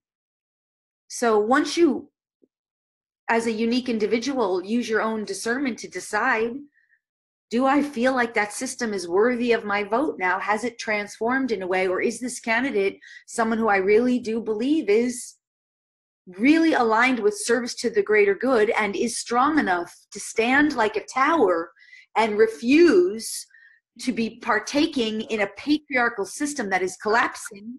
Then maybe I'll vote for him, or maybe that's up for each of us to decide on our own. So I hope that's helpful. I don't know if that caller just dropped off, but Oh, yeah, I guess so. maybe I might have said something that he didn't like, or I don't know, but I hope that's helpful. Or maybe he just pressed the wrong button, remember? Because it Oh. was first time calling in via phone, so it's okay. Oh yeah. Anyway, I hope that's helpful. That's a lot there. I just said, right? I go, and then what happens is the brain is like goes into okay, too much. Yeah, no, it's Did I okay. give But too I much? mean, you know, when it comes Did I to give too voting, much there, or does that make sense? sorry, no, it Did I makes give sense. Okay. It made sense. Yeah. And so just go with your knowing too, you know, whether you vote, whether you don't vote, whoever you vote for, go with your knowing, go with your gut, and do what. Because feels I'm right. only offering something like that concept that if you're voting to support a third paradigm. That can be a button pusher. What I just said, I get it. I say a lot of things that can push buttons. Yeah. But that's because I'm taking information from this quantum field that's beyond what we are used to. Is that your man who just came in? Yes, he finally came home, but he's going back out again. Oh. It's okay. All right, so I'm just gonna see. So I know that we wanted to do some. I'll see if there's other questions from above, if I can find them again. So if there's somebody, Lynn had a question about light worker etiquette and customer service issues. Sometimes light workers, because we're so nice and kind, and we let things go instead of, you know, asking for more. Well, let's go to Randy, because we did a question from Lynn. Let's do Randy. We didn't cover Randy. Well, Randy, how does our consciousness affect our experiences, our rainbow body? There's lots of questions from Randy, so I don't know which question you want to answer. Yeah, Randy. We love you, Randy. Hello. Hello. Hi, Randy. Hi, Randy. Do you want to pick one question, or do you want me to pick one in there? Either. Well, to keep it mild mannered and beautiful for everyone. When we, and I know where to find you if I want to delve into more. Thank you. When we experience rainbows, you know, not just our rainbow body, but the, you know, rainbows like you see out in nature, out in our garden, out in our yard. When we experience them, how is our consciousness interacting or relating or affecting that experience? Thank you. Me too. This is awesome. Thank you. I love you too. Yeah, thank you, Randy. Thank you, Randy. So, okay, let's understand that in a physical reality, a rainbow is a projection of light that is reflected from various frequencies of light, right? Light patterns that this reflection is bouncing off of, and I'm not a scientist how to explain it in 3D, but it's light bouncing off of different things and reflecting off of different things. And then the lens of the eye picks it up and perceives it and reflects it back into the brain. The brain makes sense of it, right? So what this light is a reflection of light.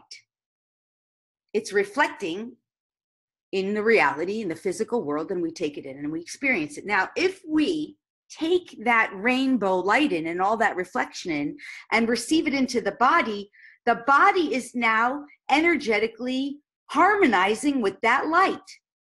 So that light is actually, as we know, because the true truth is everything in the external world is a reflection of the inner consciousness, right? Every person, place, thing, and experience is a reflection of the inner consciousness reflecting externally. So therefore, if we perceive that rainbow light, this is coming in as a little channel, if we perceive that rainbow light as a reflection of who we are inside, and we start to work with it internally, it's activating and awakening more of our light body. So even though, Randy, your question was, is this light, how is it working with us external to our light body? The truth is, both are one. The light is a reflection of who we are, of our consciousness from within. The external reality is reflecting it as a physical experience.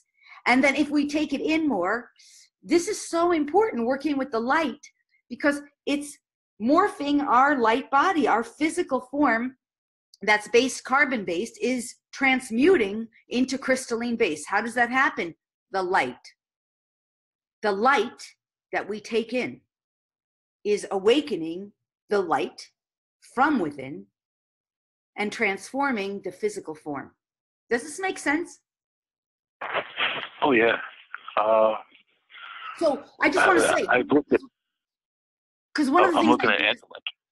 What's that? Go ahead. Entelechy is my new word. So entelechy, to essence realized. It's a great word. It takes you. It reminds me of the word profundity. What's the word? What's the word you said? Entelechy. Entelechy. ENTELECHY. Okay. It's a deep word, and so which reflects to all you just said. To answer your question, do I understand? Yeah. It takes us into oneness with all it is, and being able to accept or realize that potential. Yeah. And I mean, I will say also that I live in Florida. I spend a lot of time on the beach.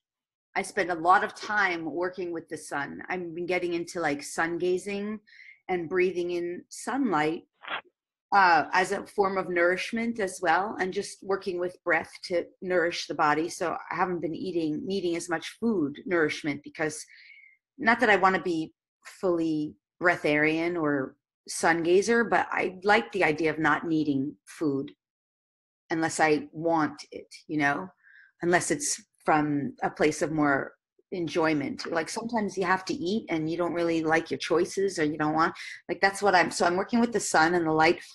And I know all these colors of light, when I work with them, I'm talking to them, I'm interacting with them, they're giving me codes, they're explaining things to me. There's consciousness in the light. There's consciousness in all the rainbow and all the colors. And if you really work with them, I mean, for me, that's a lot of times when I do star code activations and DNA activation, not so much the straight early DNA strands, but really get into those codes. A lot of them are light codes that are in the DNA that the light contains. So there's just so much consciousness in there that's available to us as we start playing with it. So rainbows, to me, if you want to just translate it on a more mundane level, what are rainbows? When you see a rainbow, it's usually an indication that you're connecting with the non-physical realm on a deeper, lighter level, a higher frequency. If you see a rainbow in your reality, and my old version of myself would probably translate it that way. Oh, is there someone who's crossed over, who's around you, that wants to connect with you, or some consciousness beyond that wants to connect with you? And that is true. So you play with that light. It's a wonderful way to awaken and transform. Yeah, I love rainbows. I just, they bring me so much joy when I see a rainbow. It just brings me to me, and back to my connection with source and spirit and creator, and it just lights me up. So profound. Yeah, it is. I will say there is we haven't really talked too much about conspiracy stuff, although we've touched on it a little bit. I will say there is a defect program. You could call it a virus or a defect program that's been inserted. We have to clear out a lot of these programs because there's a lot of negative alien programming to keep us trapped in the matrix, third dimensional reality, that needs to be cleared. And there's one about the Rainbow Bridge, which is designed to sort of lure you into death. And it's a corrupted program associated with the Rainbow Bridge. So, it's this kind of like lure you into death, and it affects people who have suicidal tendencies and things. I don't know if it's really necessary to go there, but I'm a big proponent of identifying the corrupted programs as well and clearing them off. And most people don't know what those are, and they're not aware of them. And if people are afraid to look at conspiracy stuff, or if they're only in like a law of attraction movement, they won't want to look at that. They don't want to identify that. Like if someone's got suicidal tendencies, they've got an exit stage left program or a suicide program that's running. Usually smokers have a suicide program. People who get a terminal disease have a death program, a death seal. And that can be cleared out. It's just like a bad virus on your computer. Right. It sometimes has other things in there. And these are nothing to be afraid of. It's just when you're in 3D, you think that it's part of normal life. It's normal that people do suicide. We have suicide prevention lines and suicide hotlines and, all kinds of things to prevent suicide, but that's a normal part of life. We might say it's not normal, and it's not. But that's part of life on planet Earth in third dimensional reality. We deal with that. But in 5D, you realize, no, that's not only is it not normal, it's a corrupted program in the DNA that has to be cleared off. And when it's cleared off, and it might be a really gnarly program, it might, like I said, it's not just like, oh, just, you don't just snap your fingers. You got to get in there sometimes. It's like a spider web that's entangled something. But that and lots of other corrupted programs have to be cleared off. And a lot of times those corrupted programs are why people feel blocked from things too. Like, you know. Interesting. We'll have to have another conversation about that. So there is a question from Caroline about, and she says, I keep hearing to ask for 144,000 layers when calling in rays of light, rainbow light. Can you speak on this?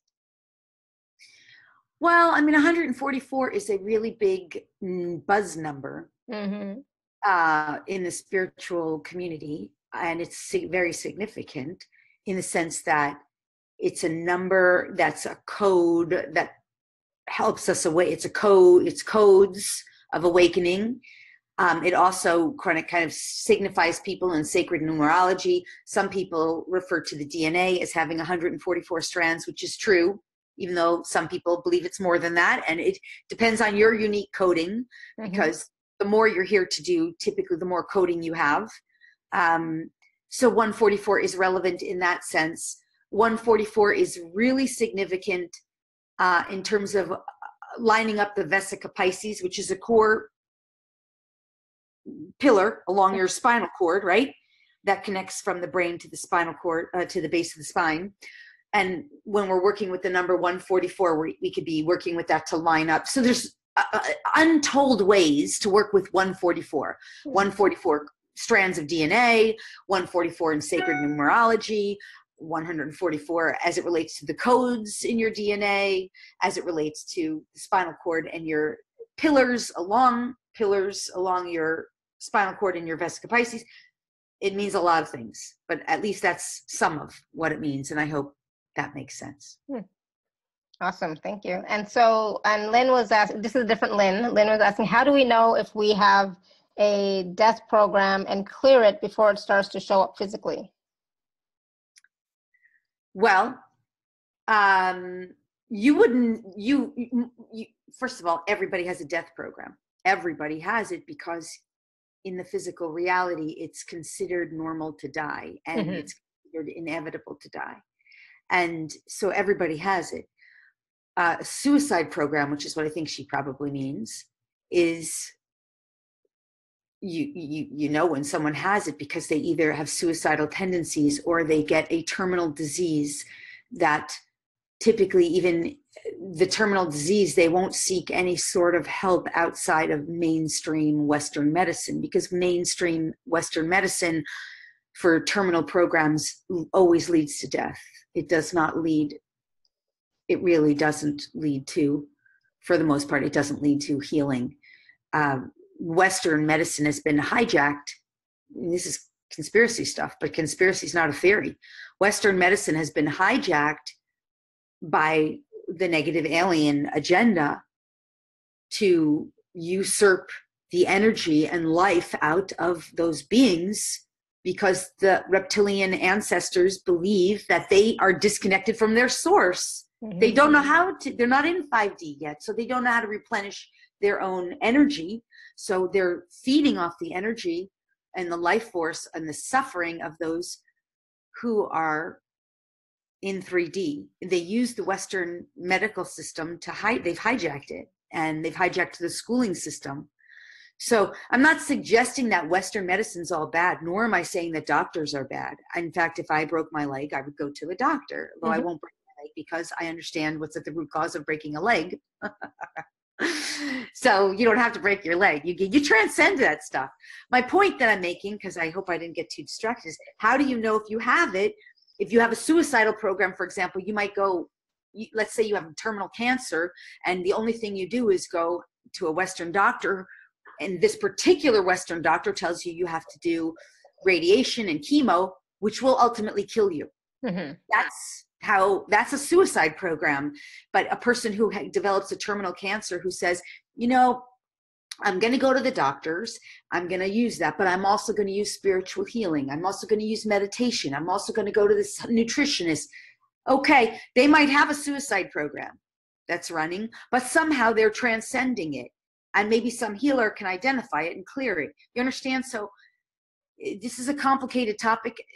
I'm trying to address my best to address it in 5 minutes here, but it's more elaborate than we have time for. But at least hopefully that clears it, provides some kind of clarity on it, because with all of these kinds of complicated topics, they require deep exploration. And in truth, suicide programs can be cleared, but most of the time when someone has it, they're not looking for it to be cleared. Okay, good. Thank you. Yeah. And death programs are being cleared. Yeah. Oh, for sure. Yeah. Yeah. Absolutely. You know, if you do have a terminal disease, or it doesn't necessarily mean death. You know, there are many. It doesn't mean you're going to die. No, it doesn't. No, it doesn't at all mean that. In fact, just that you've heard this means it can be just that you heard this means it can be identified and cleared. The problem with people not being willing to look at conspiracy related stuff. This is I cover all this in my dark arts training class. I cover all this in my exiting the matrix class. We go deep into this because the problem is that if people go down an all positives route, like law of attraction, only positives, and they become unwilling to look at this stuff, now they're in a state of denial or a state of ignorance, and you cannot clear something that you're ignorant to. You cannot clear something if you don't know it's there. Yeah. So you end up carrying it and perpetuating it. And that law of attraction movement, it's all like a dead end trap in that sense, because you won't know that this is there. So the fact that you're hearing about it, to me, is just absolutely positive information, because with knowledge and wisdom, we can change it for the better. Absolutely. Nothing to be afraid of. It's nothing to be afraid of. It's simply consciousness saying, look, here's the solution that you couldn't find before, that you didn't even know existed. Yeah, I agree. Right. So it's an answer to prayers. How do I help suiciders? Okay, here's the answer. Just came through my consciousness in this moment. I'm not the only one who knows it. Okay. I don't know. I mean, let's not even go there. But it's good to know that there is something that can clear that. Yeah, let's just state this very clearly. This whole point of this information that's been delivered is coming for us to expand our consciousness, to find solutions to things that were never solvable before in third dimensional reality. Yeah. And so while some of them feel very upsetting, they do upset us. It's upsetting to learn about some of this stuff. And I deliver it like it's nothing, because I've worked so much. So I know that I trigger people, and I apologize if I have upset people, but the purpose is to expand consciousness so that we can find solutions to things that in the past we did not think we had solutions. If someone was prone to suicide in the past and we tried everything, I mean, people have been affected by suicide. And now if we realize that this exists and that this is something we never identified before in this example, and that it's possible to go after such a program like a virus on a computer, and that there are people out here who know how to do it. Yeah. That can change the world. So even the same thing with the medical institution. It's not that it's all bad, and there's wonderful doctors doing the best that they can. But our medical institution is going to radically transform in the coming years for the better when people become conscious of the fact that they've been giving a lot of crappy, manipulated, non-beneficial information. Now, once we become conscious of it, this is going to change our medical institutions for the better. And it's not going to take that long. It's going to radically transform our medical industries. It already has started. So please don't take it as negativity. Take it as absolutely positive transformation. I have to say, because, I have to say, if you do have a medical illness, disease, whatever, please go see your doctor. This is just advice. See your appropriate healthcare practitioner. Healthcare practitioner. Whatever Absolutely. that is for Do what you you. need to do. Take care of yourself. I would never suggest that you ignore Yeah. whatever is your proper healthcare. Absolutely. Always seek your So highest. I did not go to the doctor for months and months and months until now, and I finally went for my shoulder, and now it's like I have to see what we're gonna do with it, because I ignored it. So it'll just go away. Oh, I'll just use some healing. I'm just taking on stuff from my mother. Blah blah blah blah blah. I still have pain in my shoulder, so it's like, got the X-rays. Yeah, I mean, I think there's a place for doctors. I'm not at all. I mean, I am grateful to doctors. When my doctor saved my dog's life when she had a snake. She was bitten by a rattlesnake in her eye. Oh. So we went to we had Western healthcare. So I am not at all slamming that. I'm saying that this is in reform and it has been corrupted. And so use all avenues. Do everything. Do everything. I have a friend. I don't think she's on the call anymore, but she had cancer, but she went to, she did more than just the medical stuff. She also did the alternative, she did healing, Reiki, and different juicing and all sorts of different tools and resources.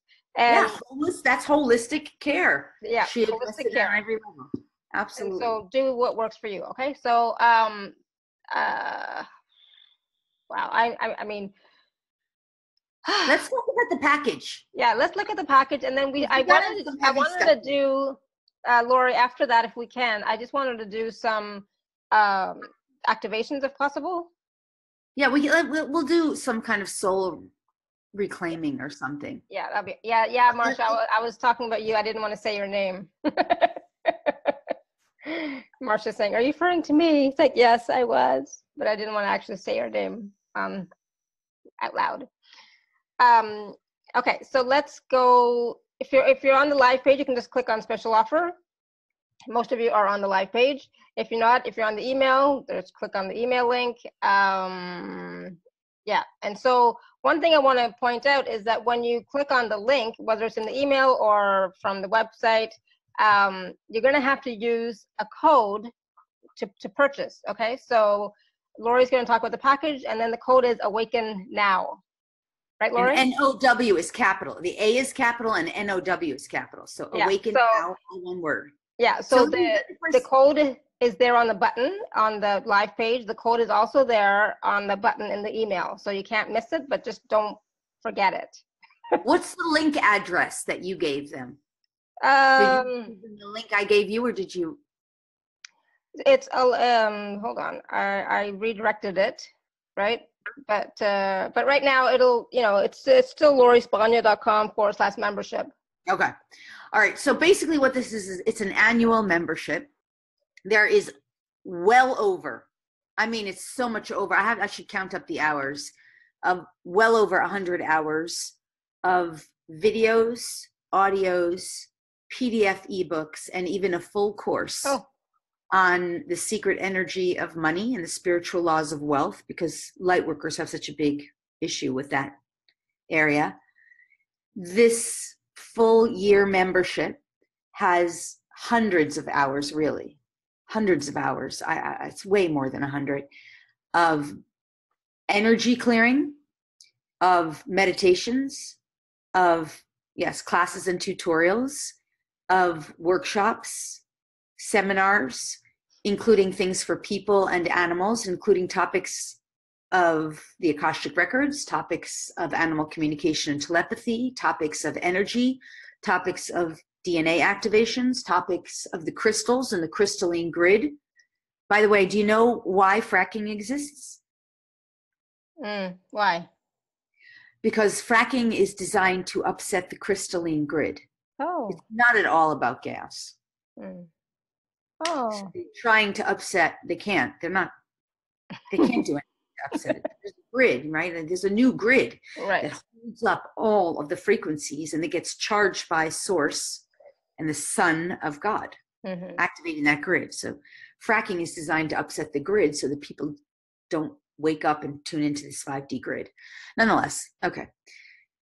Hundreds of hours on this these topics. You want to know about chakras, and you want to know about deactivating your chakras and understand about the fifth dimensional reality, why you don't need your chakras. You want to understand how to anchor into 5D. You want to do clearings, healings. This is so radical because it's literally, there's tons of stuff on ascension. There's tons of great content on archetypical patterns. See, a lot of times people don't understand. Maybe they feel like they've done everything to clear something, and they don't understand that they've got a pattern, an archetypical pattern of an inner critic. And the inner critic is locking in the illness, and they've done everything they could to clear it, or the behavioral problem, but they haven't learned a new pattern or how to replace an archetypical pattern such as a critic, a voice of a critic. You have to know who's your inner family. You have an inner family. You have a wounded child or an ascended child. You have a parent, parental figures, a sage, a wise one, right? All these archetypical patterns are in us, and they're all having needs and wants and desires. You got to learn how to work with those. There's a whole class on that. There's just so much content on sacred geometry, shifting out of 3D, navigating 4D, opening up your psychic gifts, moving beyond karma, aligning with your God self, all kinds of stuff about, there's stuff about the different rays, violet ray. Of course, the angels are in there, all the different angels. There's a whole class on sacred numerology. There's an entire class on the universal laws. Now, if you don't understand what the laws are, you can never move past 5D. Until you really move past, you can connect with fields beyond 5D, but you'll always be contained within the laws of the universe that exist on a sixth dimensional plane, because you have to work with those laws and be fully aligned with them so that you can really move past them and beyond them, right? These laws exist on a sixth dimensional plane to help us find our way as we shift out of a reality where we gave power to lawmakers who really don't care about helping us. So anyway, there's a whole class on the universal laws. There's a whole class on sacred numerology. There's so much consciousness in this annual sacred membership. There's a whole thing, all stuff on using the tube Taurus. I could go on and on and on. Tons of stuff on the DNA, activating the DNA. It's so rich and full. It's worth way more than the annual membership rate, which is $444. And, you know, of course, there's all those meditations and things in there, so you can use them ongoing and regularly. Anyway, the listed price there is $444 for the year-long membership. You have full access. You can log on through the website. You can download and own the content on your home computer. Anyway, but this coupon code gives you 50% off.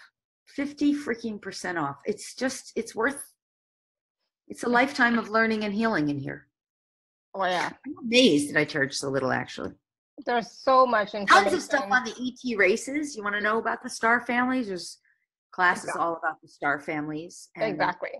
Learning about the laws. I said all of it. There's tons of theta healing, Reiki healing for people, for animals. Because I have so many modalities that I've developed over the years. So yeah, so that's it. It's a year-long membership. You get to access it as often and whenever you want over the course of the year. The regular price, which is way underpriced, is $444. It's easily valued at thousands and thousands of dollars. If you would like to purchase it today through this summit and you'd like to expand on your consciousness, everything we've been discussing, build and develop your gifts and learn about this and heal and resolve things and do the energy healing, DNA activations, really don't just do the spiritual bypassing, but actually apply the work and do the inner work. This is the website. This is the place to do it. And the code for 50% off today is Awaken Now, capital A, all one word, Awaken Now, NOW is also capitalized. And you save 50% off the annual subscription rate. So please do take a look at it. Like I said, it's not just information, but it's also clearings and healings and classes, you know, so it's like, and it's not just for beginners, it's also for those of us who have been doing this for a long time. All levels. I have people who tell me all the time that how much it has transformed their lives, that they, even when they have times where they feel down or challenged or upset or whatever they might be going through, they might put something on and it immediately just really changes things. There's something in there called Healing the Stickiest Stuff Ever, where you work with the stuff that you feel like you've done everything on, and it's specifically designed to help you on that. There's tons of stuff on third eye, opening your third eye. Oh, And 10%, actually more than 10% of everything that comes in gets donated. I always donate more than 10%. I am a big tither. In fact, the whole class on the secret energy of money that's in there, it's a whole course. Course itself is worth $500. It's got a ebook and healing in it. It's really great stuff because I want it to be available, and also because I don't want it to just sit in the archive somewhere. Yeah. So anyway, that course talks about tithing and how important that is for abundance and wealth and prosperity. And ultimately, the purpose of taxes is to get people to tithe. Eventually, taxes will go away when people understand how important tithing is. But anyhow, I tithe. I always tithe at least 10% or more. And 10% will be donated to conscious, not-for-profit services, service-oriented people and organizations. Especially, I tend to lean toward animal-loving organizations, but I donate all the time to healers and intuitives and people like myself who are out there really doing amazing work and making stuff like this that's worth thousands and thousands and thousands of dollars for practically nothing. Practically not. And that's what when we talk about doing the work, this is part of doing the work, doing the learning, doing the research. I mean, I read every day and I do healing work on myself every day. And I'm always expanding my consciousness more and more and more. And luckily, in these calls, I get to do it, as well, which is awesome. I will say with you, Alara, I have seen over the years, I know how much you have done. I can see. Oh, and just sense the difference. You have really made, I mean, we all have, but you really have made so much progress. I have. So much leaps and bounds. Not always easy. Your own evolution. Right? I did a lot of the shadow work, and there were times when the shadow was a little bit stronger than me, so I, had those times. But, you continue, you keep doing the work. So Caroline is asking, are these classes that are pre-recorded, or are there any coming up in the year to come? So do you add more classes and courses or MP3s to it? Yeah, library? Just believe it was in the month of October, or else it was September. I just added like another at least 50 hours of content. I mean, it was so, that's why I have to recount it, because it's way more than 100. Yeah. I add and I update to it.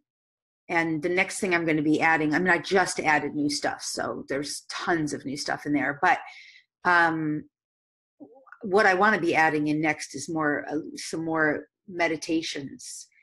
There's great meditations in there, but it's just meditations are so awesome. And as we like to meditate more, it's nice to not have to do the same thing every day. And I have there's all kinds of different kinds of meditations. It's amazing. Absolutely.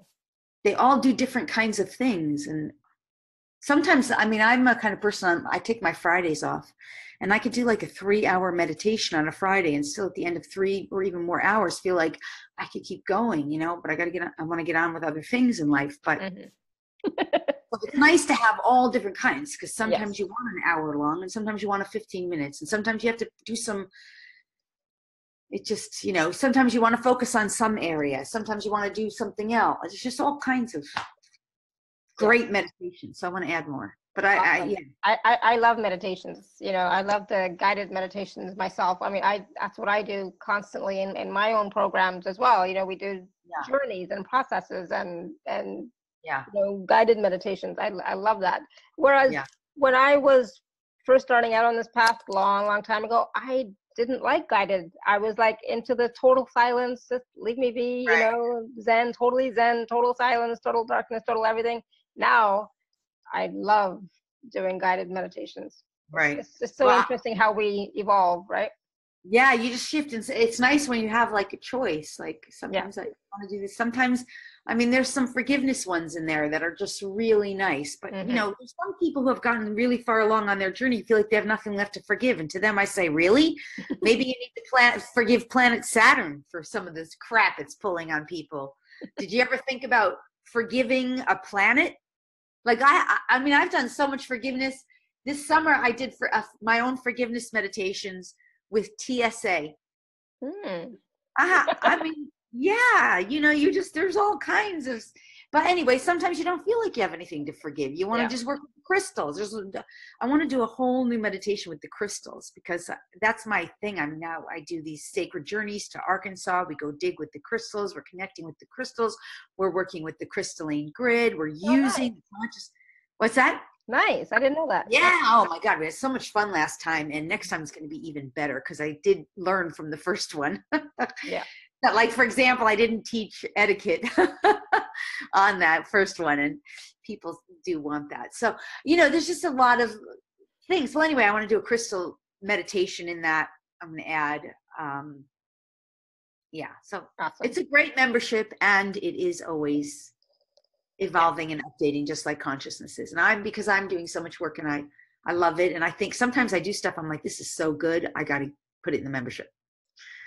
Yes. So. Awesome. Thank you. And, you know, and it's an amazing offer. So much information, so many healings, so many clearings, it's life-changing. So please do take a look at it, take advantage of it, you know. So let's do an activation. What do you want to do, Lori? You said reclaiming parts of your soul. I'm just going to ask. Yeah. All right. Well, how much time do we have? As much as you want. I'm good.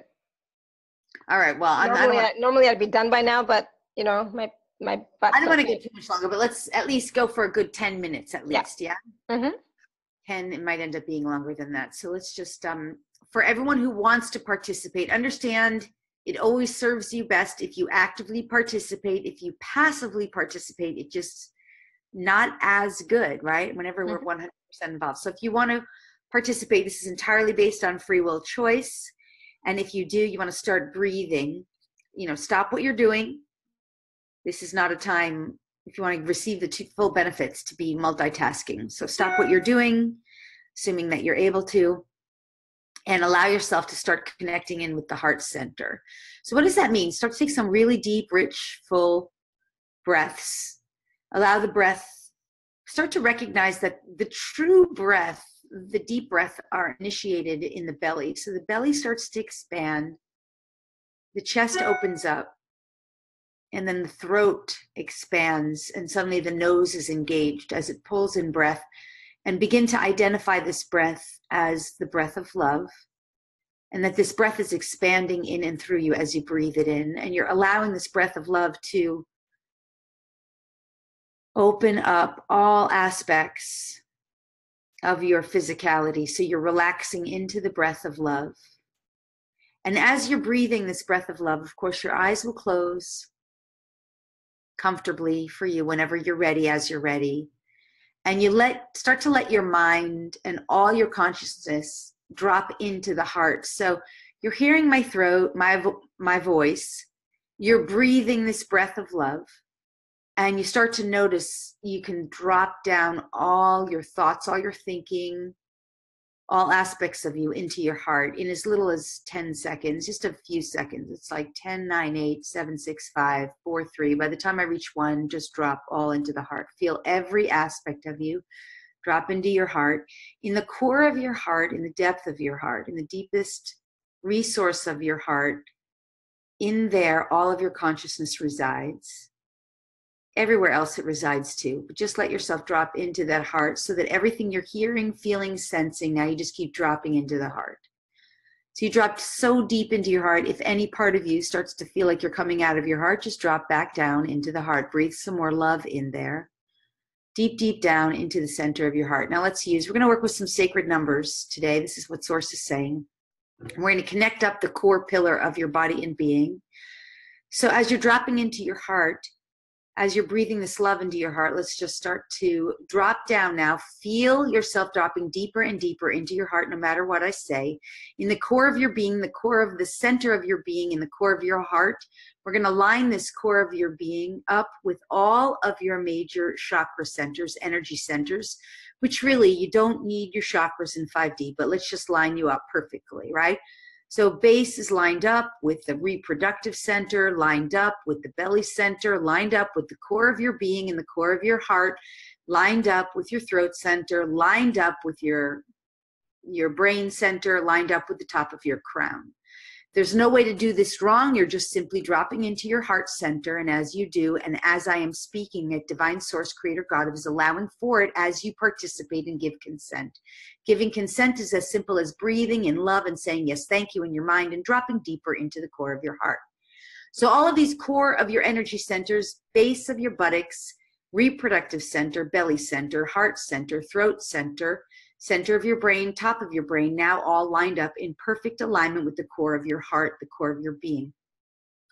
Now with all the 144 pillars of the alignment from your base of your buttocks to the top of your brain center, now all lined up, 144, lining up perfectly in the core of your heart, all lined up with the core of your being, perfectly aligned.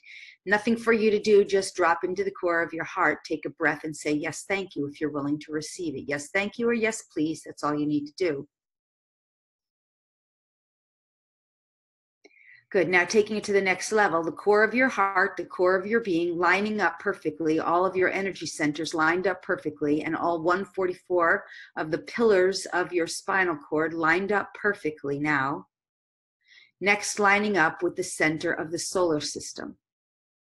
Lining up now the core of your being with the center of the solar system, the Son of God, lining you up perfectly fine, well, good, and divine. Nothing for you to do, just drop into your heart center, take a deep breath of love and give your consent if you so give it, simply by breathing in, yes, thank you, or yes, please, and drop into the heart center. Allow it to be so. As Divine Source does it, it is done. Let me get out of the way here. Nice, good. As you now are aligned with the core of your being and the core of the solar system, so we shall align next with the core of this Milky Way galaxy. Lining up now the core of your heart, the core of your being with the core of the Milky Way galaxy in perfect alignment. All is well, good, right, perfect, fine, well, good, and divine. Drop into your heart center, allow it to be so. If you do give consent, you simply breathe in some love and say, yes, thank you, or yes, please. Nice, good. Now, as the core of your being is lined up in the core of your heart, the core of your center being, the core of the solar system, the core of the Milky Way galaxy, the next we will line up now with the core of our universe. The center of your universe, the center of our universe, perfectly aligned, well, good, and divine. Breathe it in and allow for it to be so. You're coming into perfect alignment, perfect and divine, perfectly good, well, fine, and divine. All it is well, good, fine, and divine.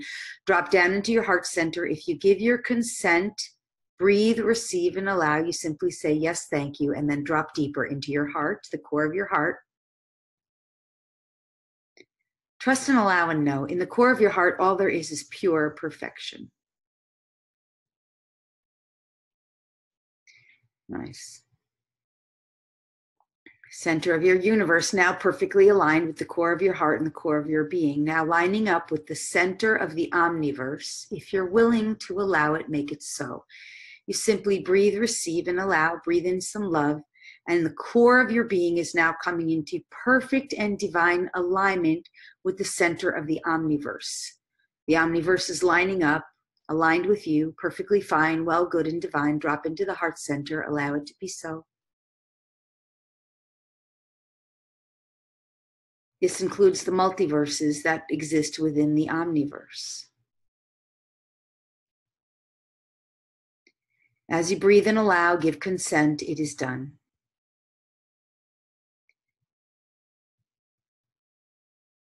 Now, as you're feeling and aligning yourself perfectly well, good, fine, and divine, aligned in the core center of your being, in the core center of your heart, a perfect gold alignment coming in. Now, this is not golden light. This is gold. Perfect, pure gold. The energy of gold, actual gold, surrounding the multitude of all that you are, the soul that you are. But right before it does, Source is saying one more piece. I'm listening in a moment. It says, wait, one more piece. Hold on. Okay, good. I'm sorry. It wants to reclaim all your soul fragments, all aspects of your fragmented soul, all aspects of you that have been fragmented on other timelines, other dimensions, other realities, all fragmented parts of your consciousness, all fragmented parts of your soul, all aspects of your personality, self, and other fragmented aspects of yourself, which maybe have been hijacked in other timelines, other realities, other dimensions. All of those now are being reclaimed home to you, restoring now for you single soul occupancy within your core vessel, your core vehicle, which is now perfectly finely aligned. As you are restored home to you, reclaiming these fragmented aspects of you home to you into your core pillar, and reunionized with you, reunioned home to you in your core as a single soul occupant, reclaiming these aspects of you, this single soul occupancy within you, liberated from the fragmented parts of you, reclaimed home to you, realigned with you as they are. First, they are now cleansed, blessed, bathed, purified, harmonized, and divinitized in the love and light of divine source, creator God, and return to you with the gifts of consciousness back home to you, perfectly fine, well, good, and divine, aligned within you, the pure perfection of you, and the originating source within you, within your core, within your heart, within you, and the totality of you. If you're willing to receive this now, simply breathe in that infinite love and give a yes, thank you, or yes, please. And as I get out of the way, this will be done.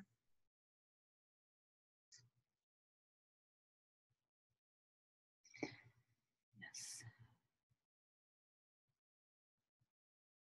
Understand this is only as is uniquely appropriate to you as a unique individualized body and being, and only as is for your highest and best. All soul fragments returning home to you, reunifying now, cleansed, blessed, bathed, purified, harmonized, and divinitized in the love and light of divine source, creator God of all that is, and now awakened from within you.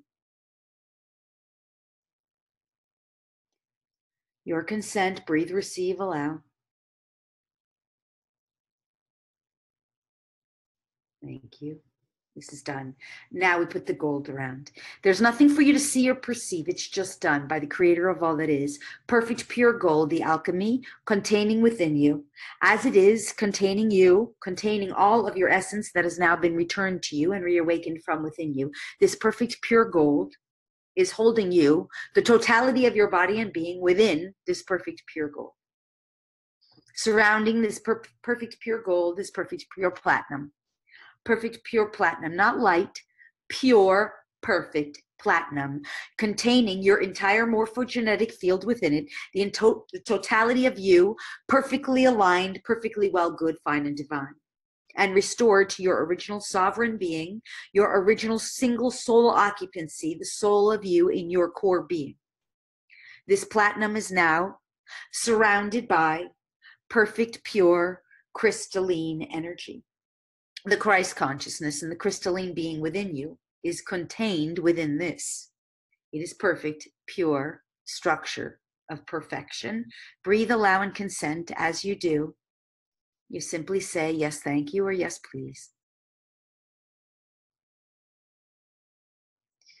Contained in your own unique sort of embryo of sorts, and yet it is a birthing and a rebirthing that has been done time and time again and will be done once more for you whenever the time is right, as you listen to this recording and replay. So it is.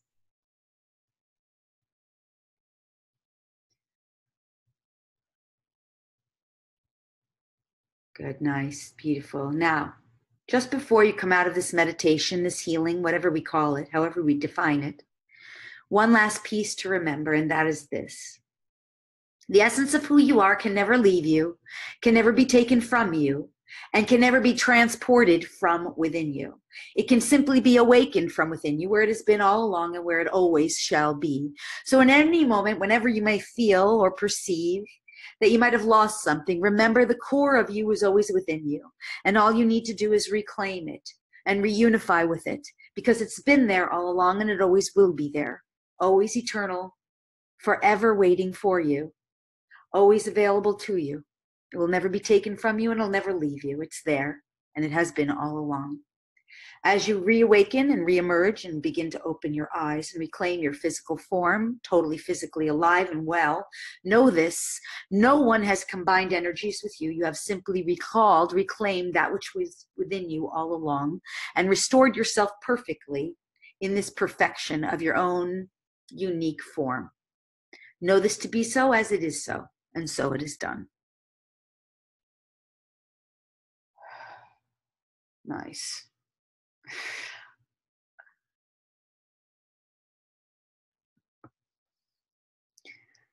Woohoo. How are we doing? Good.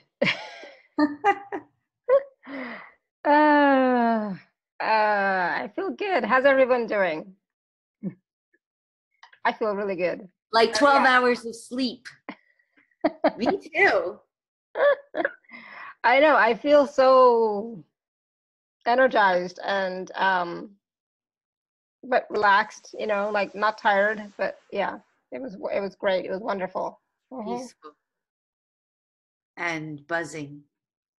Yeah, I can never really talk afterwards, so it's like that's why I was like, yeah, if somebody wants to share so that I can come back to being fuzz. Well, I can say a little more because I personally feel really good. Yeah. Well, I mean, that's why I do this work so often, because I love it. And, Marcus said that brought tears to my eyes. It felt great. Yeah, me too. I was like, yeah, I had tears as well. That was nice little channeled information at the end, right? Yes, it's very nice. Like that. I love when I get a little channeling that comes through at the end, because it always feels like just this message of love. Mm-hmm. Yeah, it was beautiful. Very empowering, very inspiring, very it's like you feel whole and complete, What we just did, one thing I can tell people as we, get ready to say goodnight for the evening. What I can say is we just did a lot of integration there. So, as with all healing, you most of the time don't really know how profoundly it helps you in the moment. Mm-hmm. You sometimes typically will feel better and feel nicer and relaxed. And sometimes there's yawning or twitching or eyes tearing or different kinds of experiences. But the real benefits just started from what we just did. And a lot of times you don't know until later. Sometimes it's weeks or months later even. But it always makes a difference. So, let it integrate. And, what we really did was we called back parts of you that were just fragmented from you. So you're reunifying who you are. Now, mm-hmm. Does the brain suddenly know what that is? No, because if some part of you is so fractal, you're completely unconscious about it, and you called it back home, your brain hasn't even made sense of that yet. You're still in la-la land if you really went into the meditation with us. So let the results continue to serve you. They will. And allow it, just without any particular attachment to how it unfolds. Mm-hmm.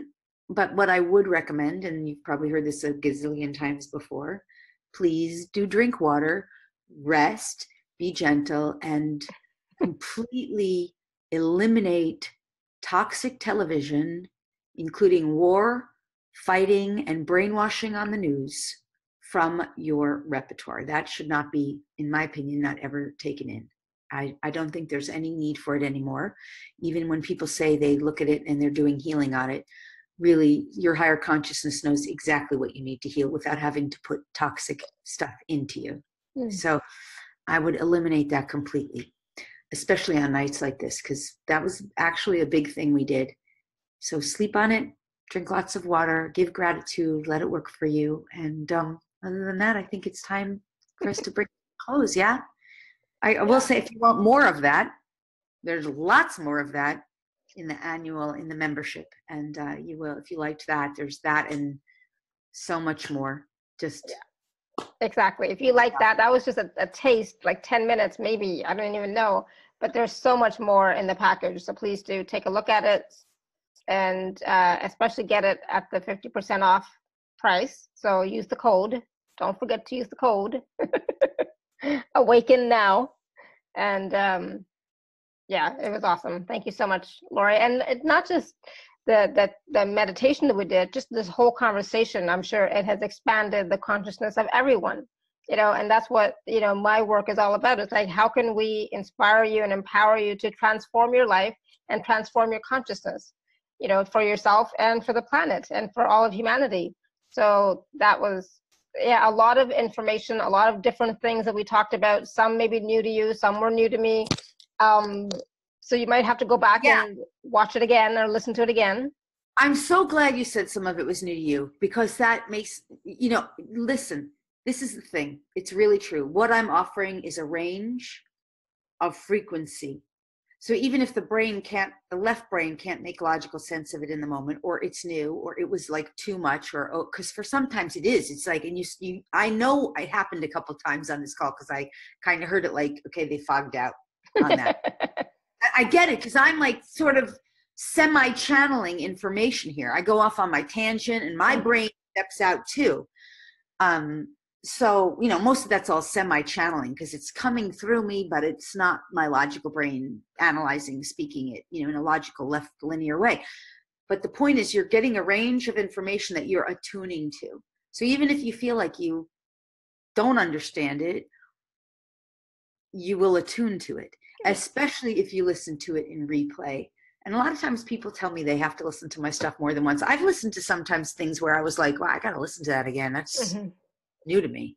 Exactly. And I don't usually get my information in a third dimensional way that way, but I usually access it all from consciousness. But there's been times when I've done that. And so it's not wrong. Like, listen to it again if you feel like you need to. That's the beauty of your It'll summit. be on YouTube. It'll be on the podcast. And, you know, Awesome. Yeah. So it was lots of ways for you to re-listen to it again. So. And that meditation with the healing is accessible now. When you put that, that's a real service. You put that on YouTube, that's a really big service. People can listen. Awesome. So thank you so much again, Lori. And thank you everyone for your questions. Thank you so much. Thanks for everybody who participated and gave us your feedback and shared. Love you guys. Yeah. Thank you so much, everyone. And so until next time, may you continue to be blessed with an abundance of joy, peace, love, happiness, prosperity, and radiant health. And sending you all much love and blessings today and always. Thank you so much, everyone. Bye. Bye for now.